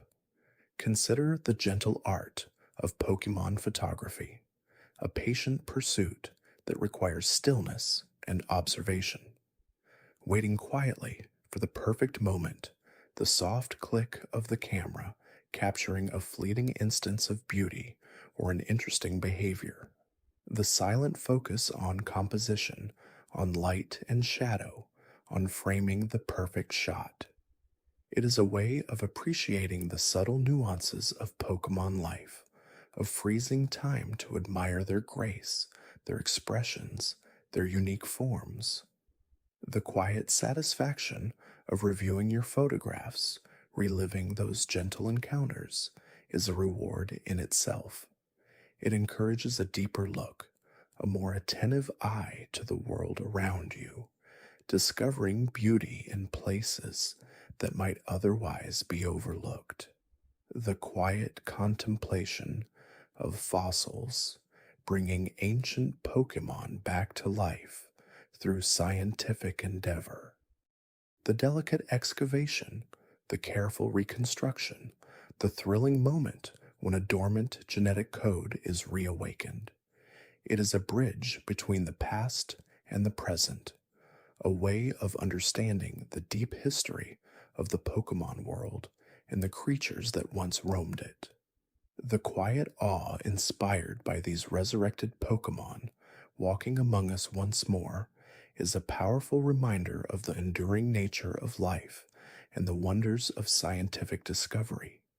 Each fossil is a whisper from a bygone era, a story waiting to be retold through gentle care and modern understanding. The serene beauty of a moonlit night in the Pokémon world, the soft glow illuminating landscapes, casting long, gentle shadows, the quiet chorus of Noctowl hooting in the distance, the faint shimmering of Clefairy dancing under the lunar rays. The air is often cooler, crisper, and sounds carry further, yet often feel more muffled, creating an atmosphere of hushed magic. It is a time for quiet reflection, for stargazing, for appreciating the vastness of the cosmos and the subtle wonders of the nocturnal world. The quiet beauty of these nights provides a perfect backdrop for gentle dreams and a peaceful repose. Even the design of many Pokémon themselves speaks to a soft aesthetic. The gentle curves of a Chansey, its soft fur and comforting presence, the flowing leaves of a Leafwand, its movements graceful and unhurried, the delicate wings of a Butterfree, fluttering with a quiet elegance. These designs are not always about aggression or power, but often about beauty, tranquility, and a harmonious connection to their environments. The very forms they take can evoke a sense of calm and wonder, inviting gentle observation and appreciation. The quiet satisfaction of helping a wild Pokémon in need, providing it with a berry or a potion, watching it recover, and then gently return to its natural habitat. There is no expectation of reward, only the simple desire to alleviate suffering and contribute to the well-being of the ecosystem. These small acts of compassion, often performed in solitude, reinforce the interconnectedness of all living things and the shared responsibility to care for the world around us. It is a quiet testament to the inherent kindness that exists within the hearts of many trainers, extending beyond their own team to all creatures. The gentle lull of a fishing rod cast into a tranquil lake or river, the soft ripple on the water's surface, the patient waiting for a subtle tug, the quiet concentration, the rhythmic casting and reeling, a meditative practice that connects one to the natural flow of the water, the thrill of a gentle bite, the careful reeling in of a Magikarp or a Poliwag, a small victory in the quiet pursuit. It is an activity that encourages stillness and presence, a way to slow down and observe the subtle movements of the aquatic world. The soft splash as a caught Pokémon is released back into the water. A quiet farewell completes the gentle cycle. The quiet, almost imperceptible way Pokémon communicate their emotions and needs. The subtle tilt of an ear, the slight shift in their posture, the soft purr or gentle sigh. A trainer who has spent time with their Pokémon learns to interpret these unspoken cues, fostering a deeper, more intuitive connection. It is a language of gestures and feelings, understood through empathy and close observation, building a bond that transcends verbal communication. This silent understanding is a profound aspect of the trainer-Pokémon relationship, a testament to their mutual trust and affection. The serene act of stargazing with your Pokémon, pointing out constellations, imagining the vastness of space, the quiet wonder in their eyes, mirroring your own as you both contemplate the distant lights. The soft glow of the night sky, dotted with countless stars, evokes a sense of both insignificance and profound connection. It's a moment of shared awe, a gentle reminder of the cosmic scale of existence and the quiet beauty that unfolds above us every single night. The cool night air, the gentle presence of your Pokemon beside you, creates a perfect moment of peaceful contemplation. The quiet magic of a move like Sweet Scent, gently attracting Pokemon with its subtle, alluring aroma. It's not a forceful or aggressive action, but a soft invitation, a gentle beckoning. The delicate particles drifting on the breeze, carrying their enchanting fragrance, are a testament to the subtle powers that exist within the Pokemon world. It's a reminder that not all interactions need to be direct or confrontational. Sometimes, a gentle invitation is all that is needed to create a connection. The soft rustle of leaves as a Pokemon approaches, drawn by the gentle aroma, is a quiet reward. The deep, enduring peace found in simply resting with your Pokemon, perhaps in a sun-dappled field or by a gently flowing stream. The soft rise and fall of their breathing, the warmth of their presence, the quiet companionship that needs no words. These are the moments that truly define the bond between trainer and Pokemon, not in grand battles or epic journeys, but in the quiet, shared stillness of being.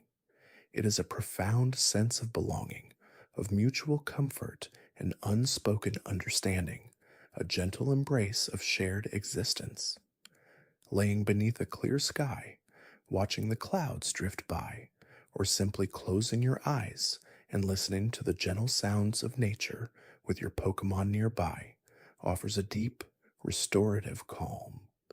The soft warmth of their fur, the gentle weight of their head resting on your lap. These are the simple yet profound comforts that make the Pokemon world such a gentle and inviting place.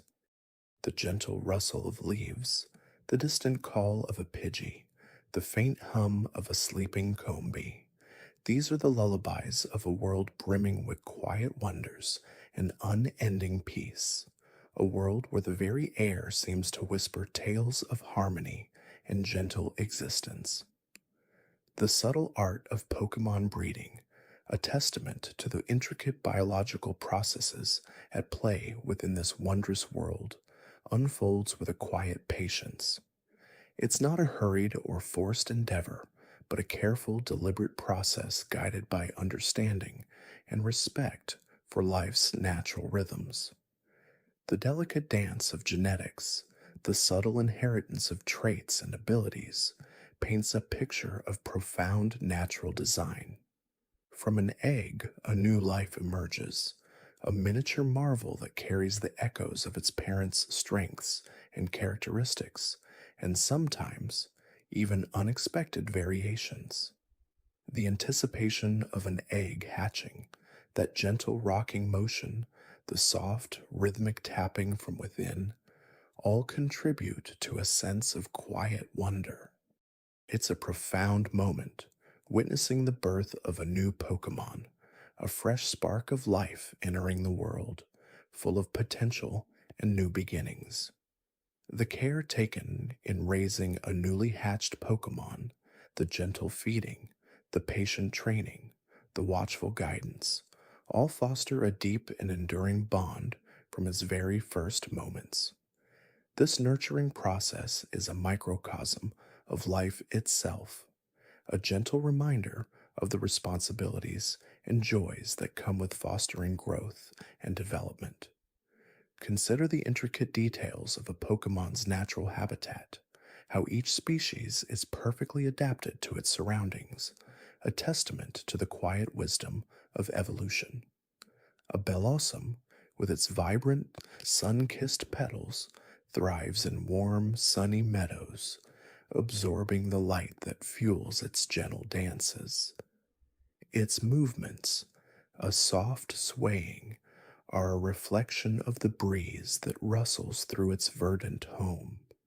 Meanwhile, a Celio, with its thick blubber and playful nature, finds comfort in the icy waters of polar regions, diving and surfacing with an effortless grace that belies its bulk.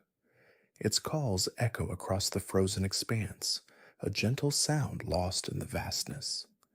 These adaptations, these subtle efficiencies of nature, are not overtly aggressive or competitive, but rather a harmonious integration, a quiet understanding between creature and environment.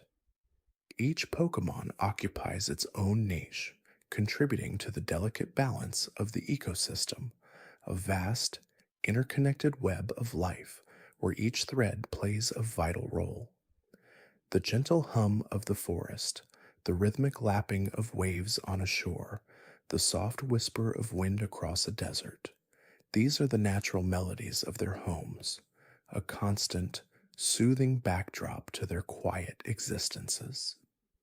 The concept of a Pokemon's nature itself speaks to an inherent disposition, a set of gentle inclinations that guide their behavior and influence their growth. A calm nature, for instance, might lead a Pokemon to be more resilient in the face of adversity, less prone to agitation, more inclined towards introspection. A gentle nature might foster a deeper connection with its trainer, a greater empathy and understanding. These natures are not rigid or absolute definitions, but rather soft tendencies, subtle leanings that add depth and individuality to each Pokemon. They are like quiet currents beneath the surface, shaping the flow of their development and interactions. Understanding a Pokemon's nature is akin to understanding a gentle whisper, a nuanced layer of their being that enriches the bond and allows for a more attuned approach to their care and training. It's about recognizing and respecting their inherent character rather than trying to force them into a mold that doesn't fit.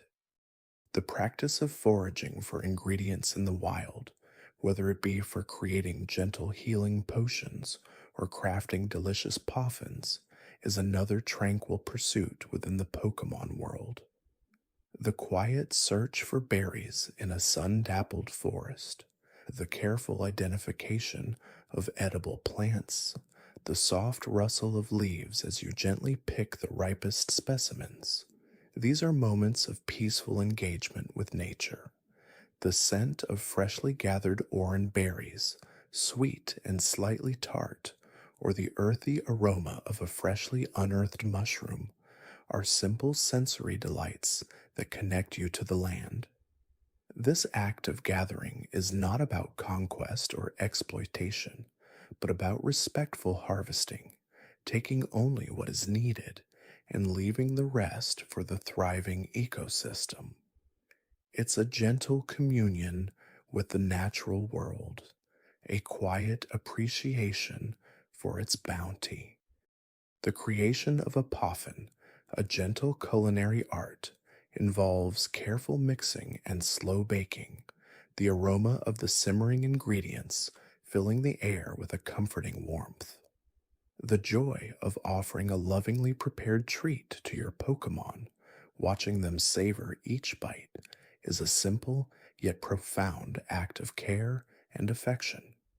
Consider the architectural marvels found throughout the Pokemon world, designed not for imposing grandeur, but for gentle integration with their surroundings. The peaceful pagodas of Ecruteak City, with their sweeping roofs and tranquil gardens, reflect a deep respect for tradition and a desire for harmony.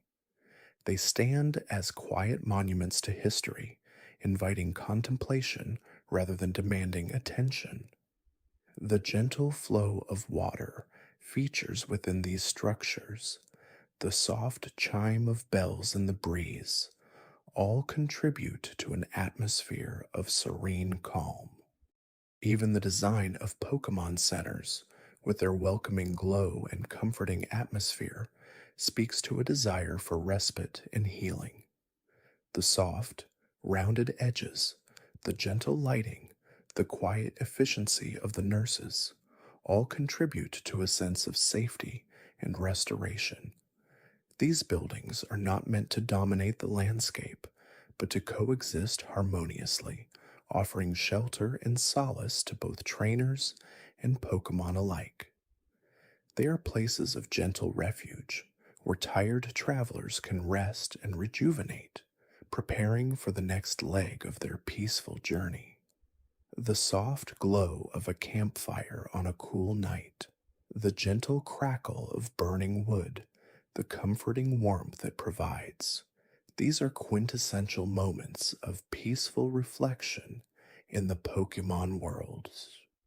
Gathered around the flames with your Pokemon, sharing stories, or simply enjoying the quiet companionship creates a profound sense of peace. The dancing shadows cast by the fire, the distant sounds of nocturnal Pokemon, all contribute to a magical atmosphere. Cooking over an open flame, the gentle sizzle of food, the enticing aromas wafting through the air, transforms a simple meal into a shared experience of comfort and contentment. This act of communal warmth, of sharing sustenance and quiet moments, strengthens the bonds between trainer and Pokemon in a deeply personal way. It's a return to simplicity, a gentle reminder of the fundamental joys of life: food, warmth, and companionship. The embers slowly fading as the night deepens, leaving behind a gentle warmth, and the lingering scent of wood smoke mark the peaceful end of another day. The lore surrounding legendary Pokemon often speaks not of aggressive dominance, but of profound balance and gentle guardianship. Arceus, the alpha Pokemon, is not depicted as a tyrannical ruler, but as the benevolent creator, a silent observer, and gentle shaper of the universe. Its power is not used for conquest, but for maintaining the delicate equilibrium of existence. The gentle hum of Dialga and Palkia, subtly weaving the fabric of time and space, is a testament to their quiet, fundamental roles. Their presence ensures the steady unfolding of reality, a constant yet unobtrusive dance of cosmic forces. Even the destructive power attributed to some legendaries, like Rayquaza, is often portrayed as a necessary force for restoring balance, a gentle clearing away of imbalances to allow for new growth. These beings are not to be feared in a conventional sense, but to be revered for their immense, yet often gentle influence on the world. Their power is wielded with a quiet wisdom, a deep understanding of the interconnectedness of all things. Encountering a legendary Pokemon is often not a battle of brute force, but a test of character, a moment of profound communion with a force of nature, a gentle, humbling experience. The act of fishing, a tranquil pastime enjoyed by many trainers, embodies patience and quiet observation. Sitting by a still lake or a gently flowing river, casting your line and waiting for a bite requires a calm mind and a steady hand. The rhythmic splash of the lure, the gentle ripple on the water's surface, the soft sway of reeds in the breeze, these are the soothing sounds of a peaceful afternoon spent in contemplation. The thrill of a gentle tug on the line, the careful reeling in of your catch, whether it be a simple Magikarp or a more elusive Poliwag, is a quiet triumph. It's not about capturing every Pokemon, but about the process itself, the connection to the water, the anticipation, the gentle rhythm of nature. Releasing a Pokemon back into the wild after a catch, a common practice, reflects a respectful understanding of the ecosystem, a gentle acknowledgement of their place in the natural world. It's a cycle of gentle interaction, a testament to the idea that not all engagement needs to be about ownership, but can also be about shared experience and respectful coexistence. The quiet satisfaction of a successful cast, the gentle release of a Pokémon, the sun slowly dipping below the horizon, these are moments of profound, simple joy. The gentle evolution of certain Pokémon, like Eevee, speaks to the subtle influences of environment and companionship. Eevee's ability to adapt and change into various forms, each perfectly suited to a different element, is a quiet marvel of biological flexibility. The soft glow of a leaf stone transforming an Eevee into a thoughtful Leafeon, or the warm embrace of friendship evolving it into a joyful Espeon, are not sudden, violent changes, but rather gentle unfoldings of inherent potential. These evolutions are often a reflection of the trainer's gentle care and guidance, the environment they provide, and the bond they share. It's a testament to the idea that growth and transformation are not always about dramatic shifts, but can also be a gradual, organic process guided by gentle forces. Each evolved form retains a part of its Eevee essence, a quiet reminder of its origins, while embracing new strengths and characteristics. The serene beauty of a Vaporeon gliding effortlessly through water, or the playful energy of a Jolton crackling with electricity, are diverse expressions of the same gentle spirit, shaped by their individual journeys. Even the concept of Pokemon battles, when approached with respect and understanding, can be seen as a form of gentle communication and growth. It's not about inflicting harm, but about understanding strengths and weaknesses, learning strategies, and fostering the development of your Pokemon. The gentle encouragement from a trainer during a battle, the quiet trust placed in a Pokemon's abilities, are integral to the experience. A well-executed move, a clever counter-strategy, can be admired for its elegance and intelligence rather than its raw power.